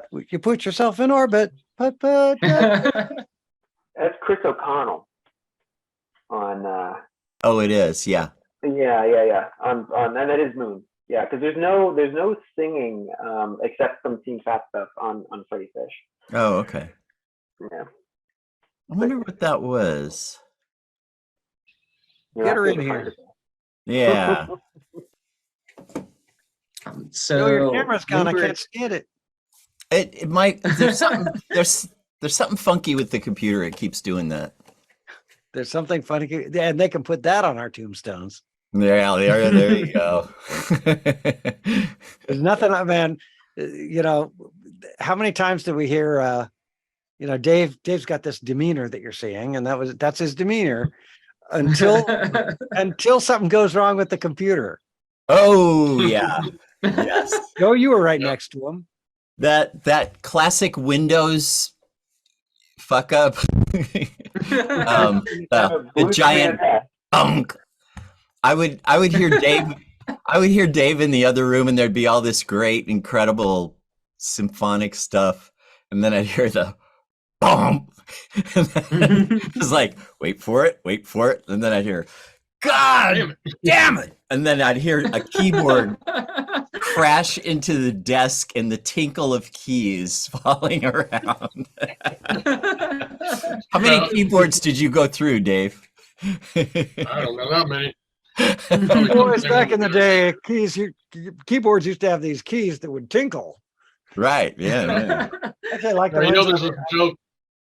You've seen this meme where these people are pearly gates, and it's like, you almost made it in, except for that language you were using when you're working on your car in the garage. That's right. Okay, Weez. Yes. You're on TV right now. Come sit down. It's Bandcamp, Wheezy. It's Bandcamp. Hey, This is hi. my wife, Louise. This is Tim to meet you. and Jude. Hi. And you know everybody Hey. else. So Nice to meet you. I thought there was a part in Freddy Fish that you always sing. It has like 3 girls, When we go on down to the bottom of the sea, we all swim around at the bottom of the. Won't you come join me right here at the bottom of the sea? Down here. That's it. Do you remember? Is that not Freddie Fish? That's Freddie Fish. Okay. So Yeah, but it's got to be the other Freddie Fish. It's Let's hear not it live. one he did. Oh, it's not one George did. Mm-mm. Oh, well, bloody hell. Scratch this joke, dude. I don't know how we even had a copy. That's not catchy at all. Yeah. Wow. Just because we sing it all the time. Joe, It doesn't mean it's still good. find out. I can still find out who did that if you want to know. I can email you later. But Now I'm not interested. But Pictures of me. So you done with me Yeah. now? I'm done with Now you. that I embarrassed everyone and Yeah, thanks, Louise. No, I like you. That's great. Thank you. You know, I can actually, just for fun, I can give you a probable name. That was probably Leah Vare, actually. Not that it makes any difference, but yes. Well, it does, because I always thought that song sucked, George. So Thank you, Joe. A real trooper. So I know you touched a little bit about like what the atmosphere was like when you were recording these Putt-Putt Goes to the Zoo or Putt-Putt Saves the Zoo songs, but like there was atmosphere. were you guys like yeah, tell me like what a day in the life of recording that soundtrack would have looked like. Well, a lot of it was the stuff us in our separate areas, kind of meet up and be in our separate areas, writing our things. But some of it was just getting in the studio, beating on some drums, shakers, effects, creating these long multi-track soundtracks that each of us could pull from to use in our songs, giving it a little bit of consistency. So. Well, set the stage too, because that was at that place in Leander. So so I'd have to drive. What was it? An hour out of town? It was like 30 minutes. Yeah, 30 or 45 minutes. Because Oh boy, that doesn't sound bad at all now, does it? No, and a lot of days started out with me and George riding together there, eating Taco Cabana bean and cheese. In the Miata? In the Miata, yeah. And when it was cold, I made you put the top down and turn the heater on. Once you're out there, you may as well stay. You know, I know. We're wasting convertible here. We didn't have soundproofing out there because we didn't need it, because the only sounds that you get is the train went by every once in a while, and there were goats in the next yard. Oh, and this is so Texas. So Texas, yes. Yeah. And the well and the pump well in the middle of the room. So we each of us had a different room. And no sound treatment whatsoever in any of the rooms that I remember. Yeah. And so we go out there and Kevin had a room that he lived in out there. And I can't remember, were you living there as Dave, or did you sometimes? No, but I did spend, it's confusing because I would spend the night there quite a bit, but I wasn't living there, but I'd come out, stay for a day or two, go back home, take care of business, maybe be gone for a day and then come back. So I'd stay for stretches of a couple days at least. So it's almost like living there. Yeah. Just crash on the couch, get back up, get some work done. And we had a little kitchen. What did we do for coffee?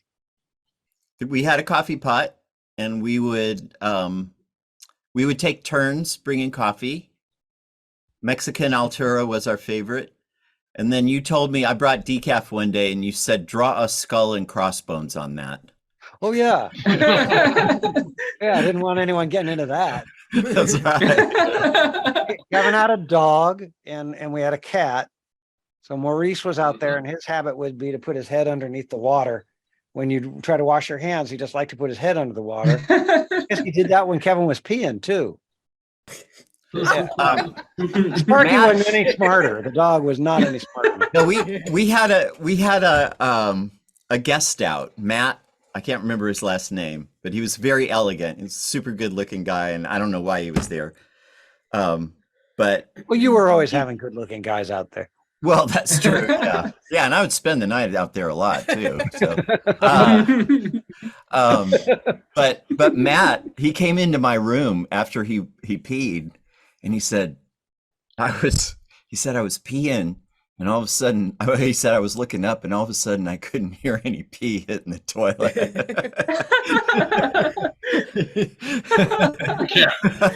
And he was like, he thought it was a bad thing to do that. But it was like, no, we pee on the cat all the time. That's fine. You don't let him in there. Yeah, so we get out there and maybe Joe would be working on something, you know, and hey, you got to hear this, or get out of my room. Or, I'd kind of make the rounds with a coffee cup. You'd hear somebody would go zzz, with the electric screwdriver was always a sign that something was up.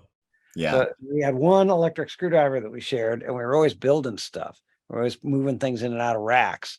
So someone was modifying their setup when they'd hear zzz. Or whenever George would go out of town, we'd immediately take the screwdriver and steal shit out of his rack. I called it hillbilly teeth when he was out of town. Yeah. Like my rack, my fine rack, right? Floor to ceiling, and it had gaps in it. There was always a rush. It's like, when's George coming back? We got to put his stuff. Joe, that was where you built the giant wall of padding. That weird gobo that lived in the next studio as well. Yeah, I don't remember. We're gonna sound good. There's no sound treating in this place. What I need to do is spend the next week building a great big thing that's covered with indoor-outdoor carpeting. Yeah, it sounds like something I would have done. Yeah. Tim, you were waving around. Oh, I was only curious. While like you guys are here and everything, you guys came back together, sort of. Really, I think it was 2003 for Putt-Putt Pet's birthday surprise, and we put that album out too. But the three of you are all represented on that. Do you remember? That was 8 years later, and it was kind of the last ride for Team Fat. I was just curious if you remember. I mean, it kind of was. But, I know you wouldn't have any specific memories like of that game or that soundtrack, but you have some vague recollection of George calling you one last time and saying, "Hey, do you want to do some Putt-Putt stuff again?"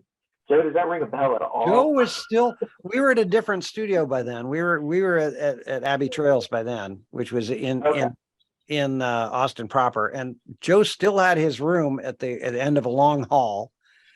I think Dave was still doing. He was working on. He was a pioneer of the sampled sounds, and he was doing a bunch of editing of sampled sounds in his office at that time. So we still had. We were still all in the same building, even though we hadn't, we had sort of. Oh, right. Yeah.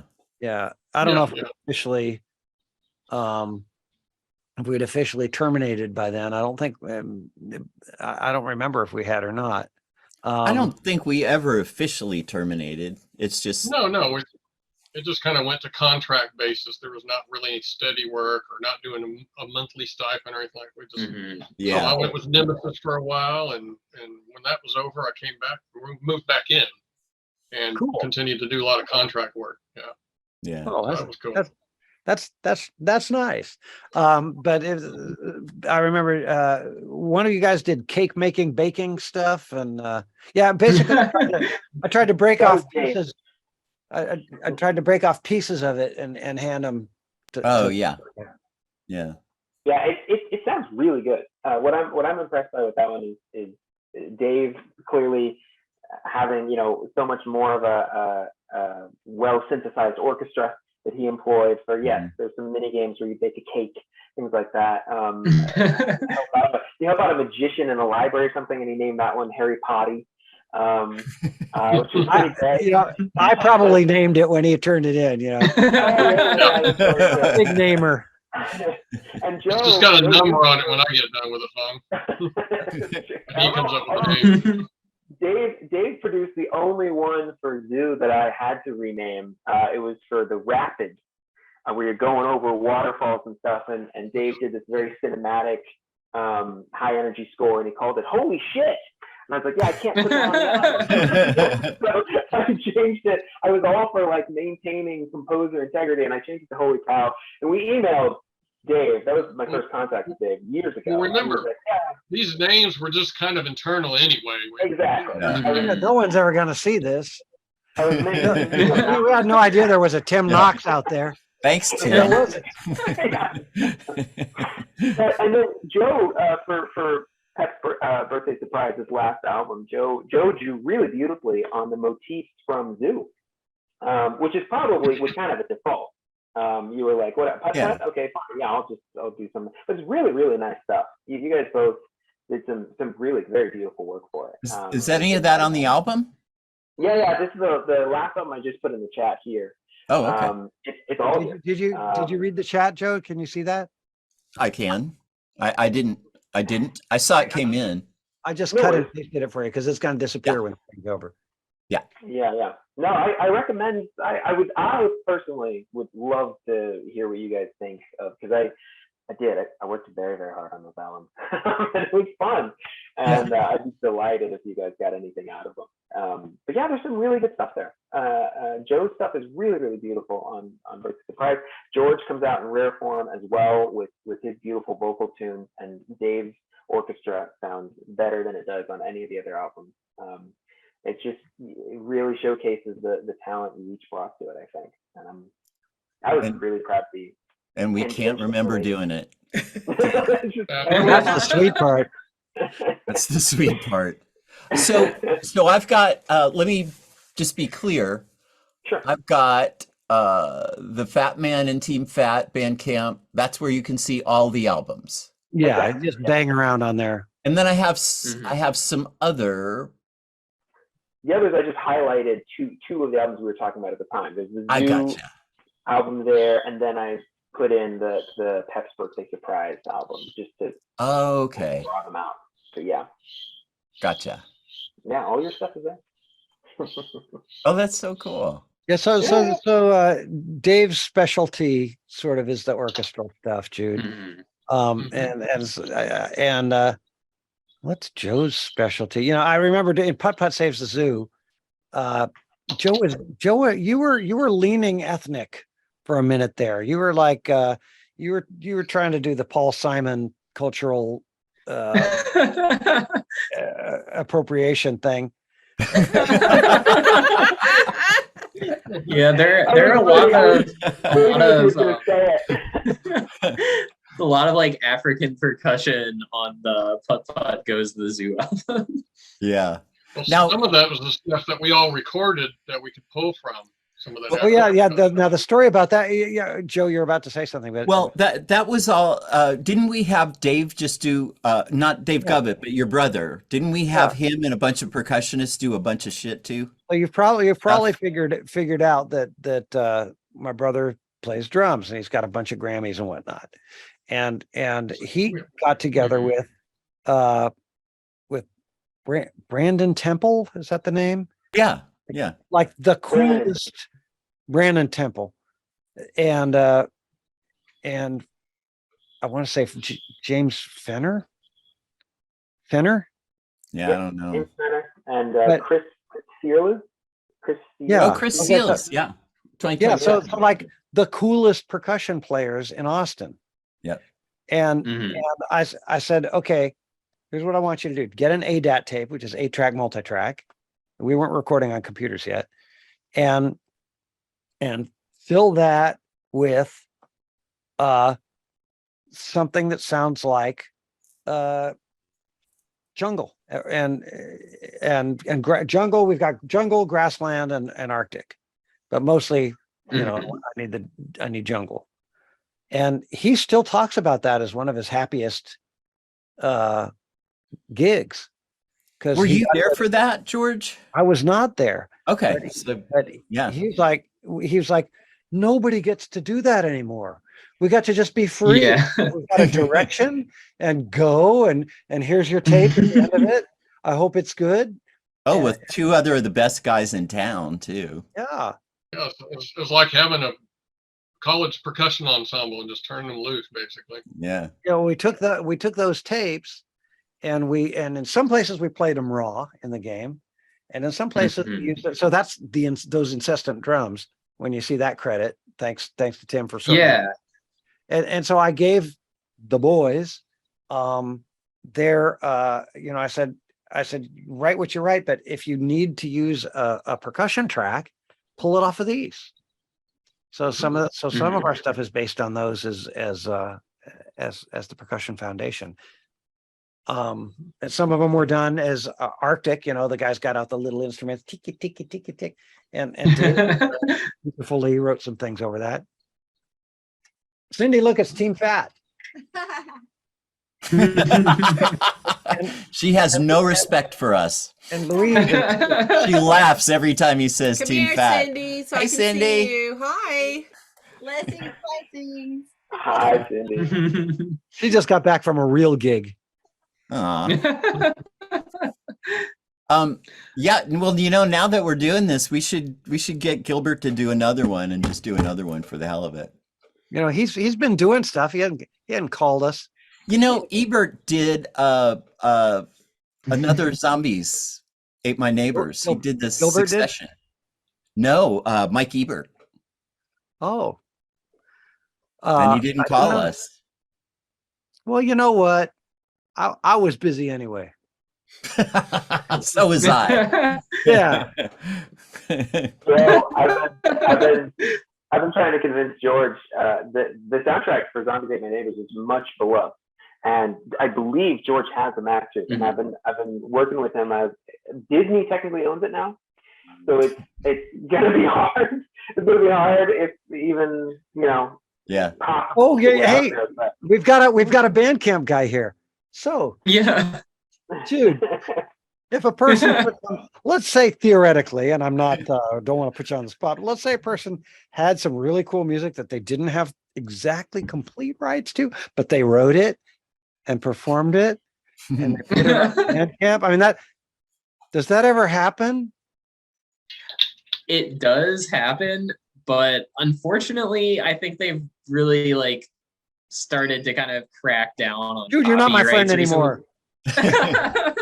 It was, I think, back in the day, about 5 or 6 years ago, before it was purchased by Epic Games, Bandcamp was a bit more of the Wild West for just uploading anything. Wait, Epic owns Bandcamp? As of earlier this year, they purchased Bandcamp and they started getting a little bit more. Things started getting a bit more legal on Bandcamp. Because at one point you kind of could just upload anything to Bandcamp and could kind of fly under the radar. But I will say, as an observer, still looking around at the stuff that I still see is uploaded. If you search Pajama Sam, you'll find all these weird albums recorded by rappers. Yeah. Yeah. I noticed that. And those aren't going anywhere. I mean, I don't see why they would. I think I personally, I think it's still Wild Westy, but I hear what you're Don't saying. say anymore. Jude might be the pajama. I just think it has a lot, as it always has. I think it has a lot to do with the size of the project and how much money it's bringing in, how much attention it actually gathers. Right. It needs to be. Yeah. That was actually a cool. It's not going to happen. Oh, nice. Sean's on. Of course, we own the right to everything that we. One question I actually did have. Yeah. That was actually a question I did have was how that worked when you were remastering and reissuing these projects. How did you and Tim sort of bring this material together and organize it for the release? Tim, Yeah. how'd you do that? I mean, I've already mentioned it a few times that it just, we're very lucky that George had so many of these master 8 apps and stuff, these and he wound up just sending me, and we did it in installments. So the first one he sent me was Zoom. Well, let's back up a second. Okay. Dude. For some reason, when I was moving out of Texas and coming to California, right around that time, Mhm. a friend of mine had started a video game archive at the University of Texas, the Center for American History at the Briscoe Center, and I got to be a co-founder of that. So all of my crap, all these job bins that we so diligently wrote our little notes on and put our fat sticker on the best version of each thing, 40, 50, 60 of those things of these big laundry bins got sent to the University of Texas. Oh, cool. And in the George Sanger papers. Very highfalutin. Somehow I had a scale model wind up in the collection that I had to get back. What ended up in there? A big old one of those big poster scale model cars got into the collection somehow. Your car got in there? I got it out. We kept everything they could get their hands on. And you know, that cowboy version of George every once in a while, you know, gets replaced by the details version of George. And every once in a while I go, man, there's some things in there that probably, I read an article about my emails, about somebody sorting through my emails, and they keep going. And of course we didn't read them because due to the potential of there being personal things in there, we of course didn't read them, and you can only get to those. So I don't know what I've done, but that being said, Tim, I give it back to you. Well, so yeah, so in the first place, George was meticulous about maintaining job bins in the first place. So he would, after they were done with a job, that he would sort of collect everything that had to do with that job into a big plastic like tub. And the home he found for them eventually was at the University of Texas in Austin, Adolph Briscoe Center. And I didn't really get introduced to them until we worked on Freddy Fish. And I was working on Freddy Fish in like 2017. Mhm. At first, though, 2013, 2014, I started on Putt-Putt. And that was like I said, like 12 and a half hours of just audio for me to sort through and figure out, okay, what the hell is a composer code? What is a slate?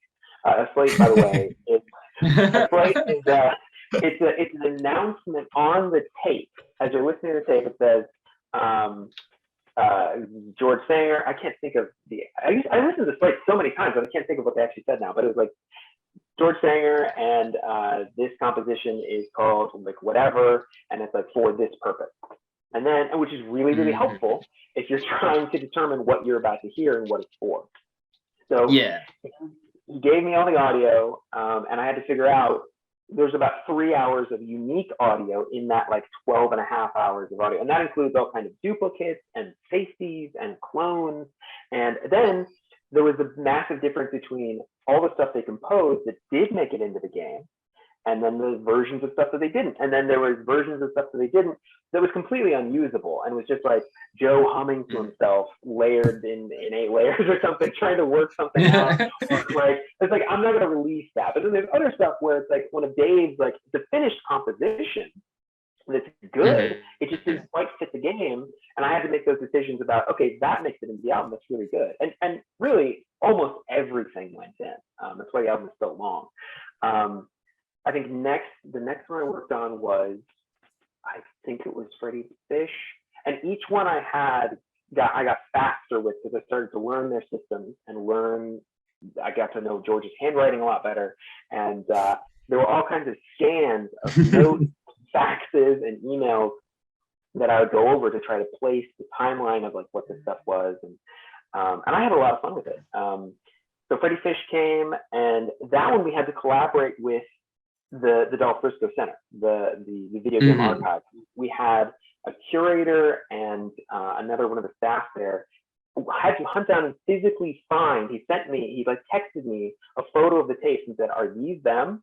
And of Freddy Fish. Wow. We didn't have those masters. I was like, "Oh man, we have to find those," and he did. Forgive me, his name slips my mind now, but it's on the album page. And he was truly, we would never have released that music without him. He was basically working for us remotely in this archive, and sending us what he found. And he digitized the 8-act tape, sent them over to us, and then I was able to cut it together and produce an album. Wow. Wow. Great. That's wild. from beginning to end, that one took over a year because I got a hold of him, and then they had to like fit it into their schedule to search through the archives and then send it over to me eventually. And I remember I was working at a restaurant at the time, and it was after work. I was walking the sidewalk downtown in Portland, and I saw the email on my phone, and I said to this girl I was working with and dating at the time, I said, "Wow, we got Freddie Fish. Like, it finally happened." She said, "What the fuck is Freddie Fish?" Eureka! Yeah, exactly. She was very happy for me. Yeah, Pajama Sam was a lot faster. By that point, that was one of the last ones I did, and that one I got done in like a few weeks. That was only a few tapes. I knew the system really well at that point. We already had it together. And then I remember the last one, Pet's Birthday Surprise. That was different because that wasn't on tapes. It was a bunch of digital files, and I got that done in like 4 hours or something. Like, that was really quick. But yeah, it was a tremendous process. And I'll conclude by saying what I realized, I had long thought, like, man, like when I got in touch with George at first, I was like, why hasn't anybody done this? Like, why don't people release old video games? Well, now I know why no one's saying it. That's how we learn things. Yeah. It's like the piecing together of the Dead Sea Scrolls. You know, unfortunately, we didn't throw some of it in the fireplace to stay warm. So, you know. Right. But still, I mean, there's one or two songs of Joe's from Pajama Sam, which he did work on. Yeah, it was Joe and it was you and Joe for that, George. Pajama Sam 3. But there's a couple of songs of Joe's from that are just missing. Like, again, I get this, because, and the sense I get with that, again, to be very wrong, the sense I get with that was Joe was very kind and patient and cooperative with all the organizational systems George seemed to sort of impose on Joe, because I don't think any of those were natural for Joe. And I think you really got a mysterious fifth sense about this stuff. It was just obvious. And on some of the slates, you just be like, this is Joe, and well, you're gonna hear it anyway. I think by that time, my authority over him, such as it was, I didn't hold his career in my hand at that point. And as a result, there's a couple songs from Sam 3 that some obsessive fans have emailed me about and said, "Where are these?" And I go, "I don't know. You'll have to ask Joe." I'd say those are lost to time. Yeah. But yeah, does that answer your question? I understand you must be limited. Yeah, definitely. And one of the questions I actually did want to ask about Pajama Sam 3 a little bit, because I haven't touched on it yet, but we kind of talked about the influences that went behind some of the soundtracks for these games.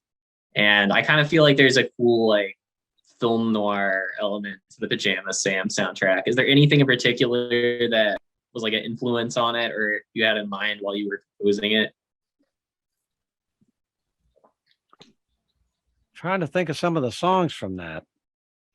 I can put it in chat. It's a lot of jazz. The comedy club stuff was really fun. We had a really fine little jazz combo again.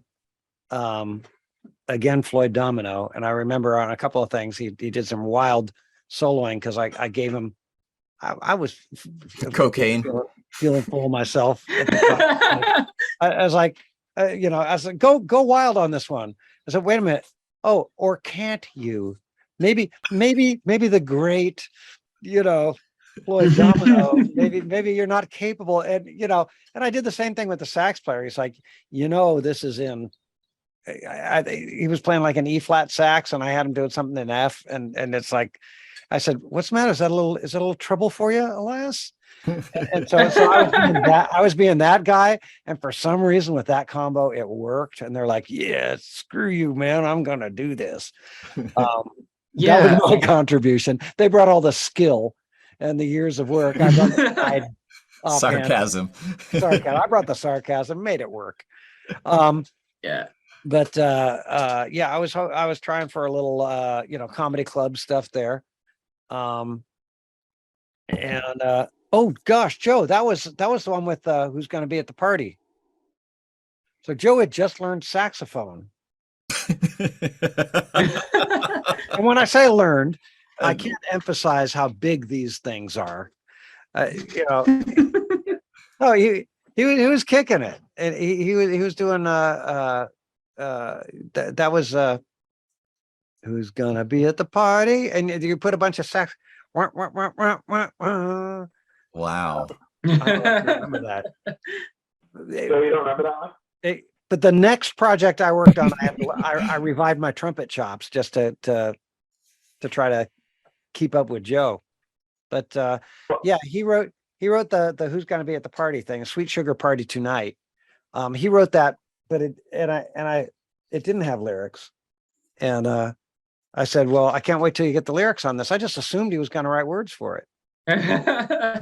And he's like, this can't have lyrics. This is not going to have lyrics. So of course that's the best way to talk to me, because I'm going, oh yeah, well here's your so that was pretty typical. Was that Dave? I was gonna say, what I found interesting, speaking of that museum, curating everything with all, it was like having a bunch of, forensic archaeologists going through all your stuff while you're still alive, Right. And they were so meticulous. And it was just it's kind of surreal, I guess you could say. But here's the thing that really makes you feel old. Some of that stuff wound up in the Texas State, the Bob Bullock Texas History Museum. Where they got the IMAX theater and all these under a section in Texas of the game industry. And there's a little section of game audio, and some of our actual equipment is in there. And there's even a fat sticker, I think. I mean, it may not be there now, but when I saw it, I just posted on Facebook. I said, nothing makes you feel old like seeing some of your studio equipment in the museum. All right. Wow. That was crazy. Yeah, I've got some stills of that. Yeah, there it is under glass, and it's our old crap with our all under glass. And it's like, that's mine. Console tape with Sharpie writing on it, which is my motif. Mm-hmm. Yeah, it's always. Yeah. I mean, you're a low-tech label maker. How I roll. Yeah. And there it is. Wow. So on this, like having an autopsy done on you early, isn't it? Yeah. Is there are these songs that are on the album? Are the credits are there and all that stuff? Yeah. Because I don't know if I would know what I wrote or what Dave wrote. Yeah, that'd be good to see. No, Tim figured it out. Okay. All right. And I think he got it pretty right on. Yeah. Yeah, that's usually it's kind of when I'm doing like research about, writing about a particular album, it can be difficult to track stuff down or like do the really detailed background research. But going through that Bandcamp, there's so much like information and detail on there. It's crazy. He did a good job then. Oh, it's too bad he's not here to hear it. Well, I'll tell him that when he gets back. I can if you want to circle back. We were just saying good stuff about you, Tim, but only because you were gone. Yeah. This exciting job.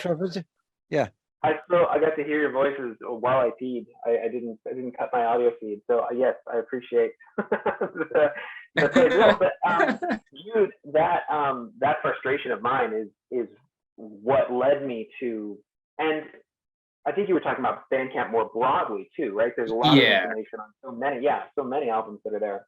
That's part of what drew me to it as a platform, and it was something I really wanted to present our albums with. I wanted everyone to have their own credits on each track and to know, like, I love that stuff. And it has always frustrated me when I couldn't find that. Like, why can't I just know who wrote this one? Like, why is it complicated? So yeah, it was, and there's so much audio there. It was quite the job to get everybody appropriately credited, but it's fun. And now, Joe, you can take a look at any one of these albums, and I think there might be like one or two here and there who I wasn't completely sure about, but otherwise it's as accurate as I could make it. Okay. Jude, if you feel like if you pick out a tune that you get intrigued with and like musically, and you want to circle back to us and see if we can dig through our brains, I could probably say a few more things about the theme song for Pajama Sam and the soda can. What's it called? Dangerous When Shaken. Yeah, I was just listening to that before I got in here. What's that? I was just listening to that album before I got in here, so I know exactly which one you're talking about. Yeah, Dangerous When Shaken was, I mean, they handed me this great scene to score of basically a political uprising in the form of soda cans. So I thought my politically rebellious friends in college were all kind of pseudo communists, and they're also in punk bands. So I thought, well, this is good to do like a punk thing. So Yeah. kind of a white wedding a thing with all the funny lyrics that nobody actually could hear because of the way that they were delivered. But now you can hear the lyrics. With gas being burped up as a metaphor for an uprising.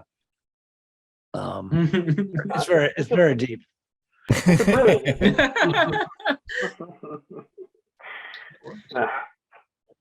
Well, and I guess I'll go ahead.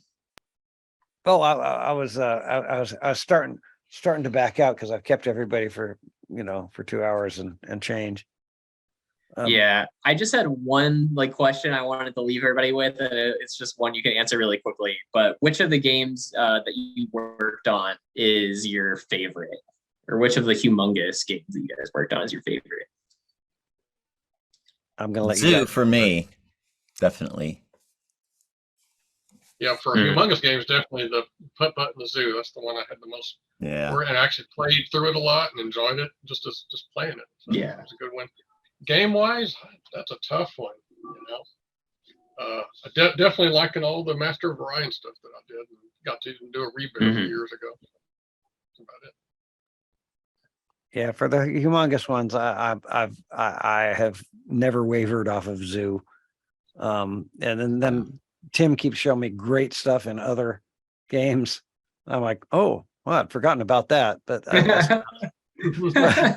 somehow stick with Zoo. But it was mainly because you got a taste of what it is. I mean, just it was, somebody did a summary of the what's the takeaway from that from the Beatles Get Back documentary, and one person said, maybe the takeaway is that great art can and should underlined parentheses be goofballed into existence, and that I think was the takeaway from Zoo.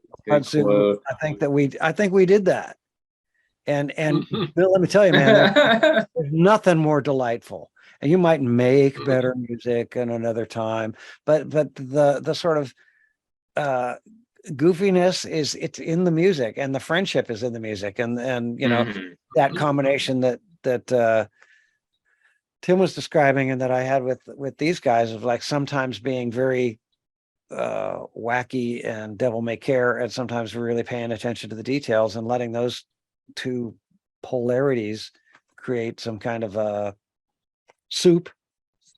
Still like to talk about soup, get the right ingredients in there, and it's soup. And Putt-Putt really had that. I mean, it was kind of living the dream.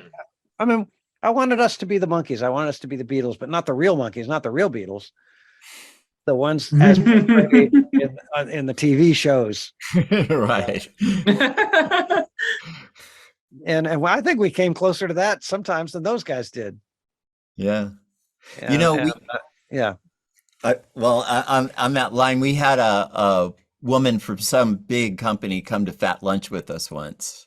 I can't remember what her name was or anything else, but we finished. The gal that was dressed to kill, could smoke a good cigar. That guy. Yeah, I think. No, that was me, Dave.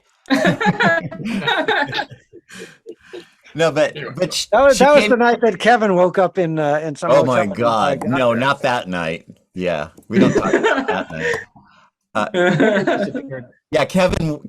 Yeah, that involved purple margaritas. But we were out to lunch, And I think we got margaritas at lunch for some reason, or maybe not. But we had fat lunch every Thursday, and we finished lunch, and this woman stood up and she said, "I've had 4-hour meetings at our company where we don't get this much done." He said, "You guys in an hour just did an amazing amount of stuff." And that's kind of what it was too. Like George was saying, the goofiness, we sort of loped along and did pretty cool stuff. Loped along, yeah. We loped along. Well, and the thing that George was talking about sitting on the porch and deadlines, that was a very real thing. And that was always happening. Like when it'd be close to deadline, we'd be sitting around together just talking and shooting the shit as if nothing was looming. It was like a staring contest. Yeah. I think Zoo being your favorite, it shows in the album, and it's so big and sprawling. I mean, that one is 3 hours long, and the others are each like an hour less. It's huge, and there's so much delight in it, arguably more than any one person can take in, and it shows. And I think it was such a unique opportunity for you guys to. And as a result of a bunch of different alchemy, it's like you guys being in the right place at the right time and having the inspiration for this, and then the budget that you were given, to do this or whatever, like it all just sort of happened to create this very unique production. And it's so special, and I'm really, really glad that it's out in the world and people can listen to it now. And George and I both have received so many communications.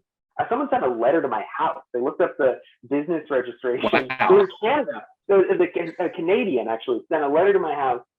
They found a business registration from my record label that I did this under, and just saying thank you. Just saying, wow, that's so crazy.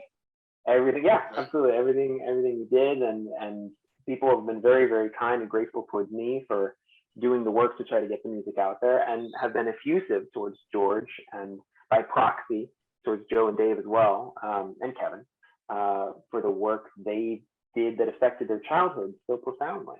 So it's a special thing to have been a part of. And then they add P.S. When do we get vinyl? Yeah. Oh. That's something I'm working on now. Vinyl and tape is probably in the future.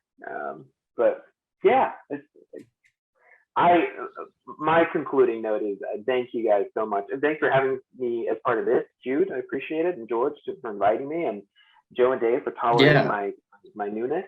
And I will forever. I mean, it's literally, truly life-changing in a number of ways. But I mean, in real material ways, it was life-changing for me to work with George and work on this music, and now it's work I'm continuing to do, and it's been tremendous. We just appreciate. We really appreciate somebody from literally a whole generation away coming back and working with and appreciating it like that, because there's always this generational divide, and it really means a lot. Oh, thanks, Dave. That's awesome. Yeah, my pleasure. Truly. Yeah. And thank you guys for taking the time out to do this interview. Like I said before, these games were also a pretty big part of my childhood too. And being able to go back and listen to these albums is really cool. And it's really cool to be able to talk to you guys. Thanks a ton, man. Well, we always end every meeting with the Team Fat High Five. If we do that, it's like a regular high five. You miss, and you make a sound effect. Yeah. 1, 2, 3. Miss. You got in on it. All right. I got to roll. We'll see you guys later. See you guys. Do this again, okay? Thanks, Tim and Jude. Thank you again. Of course. My pleasure. Thank you. Take care.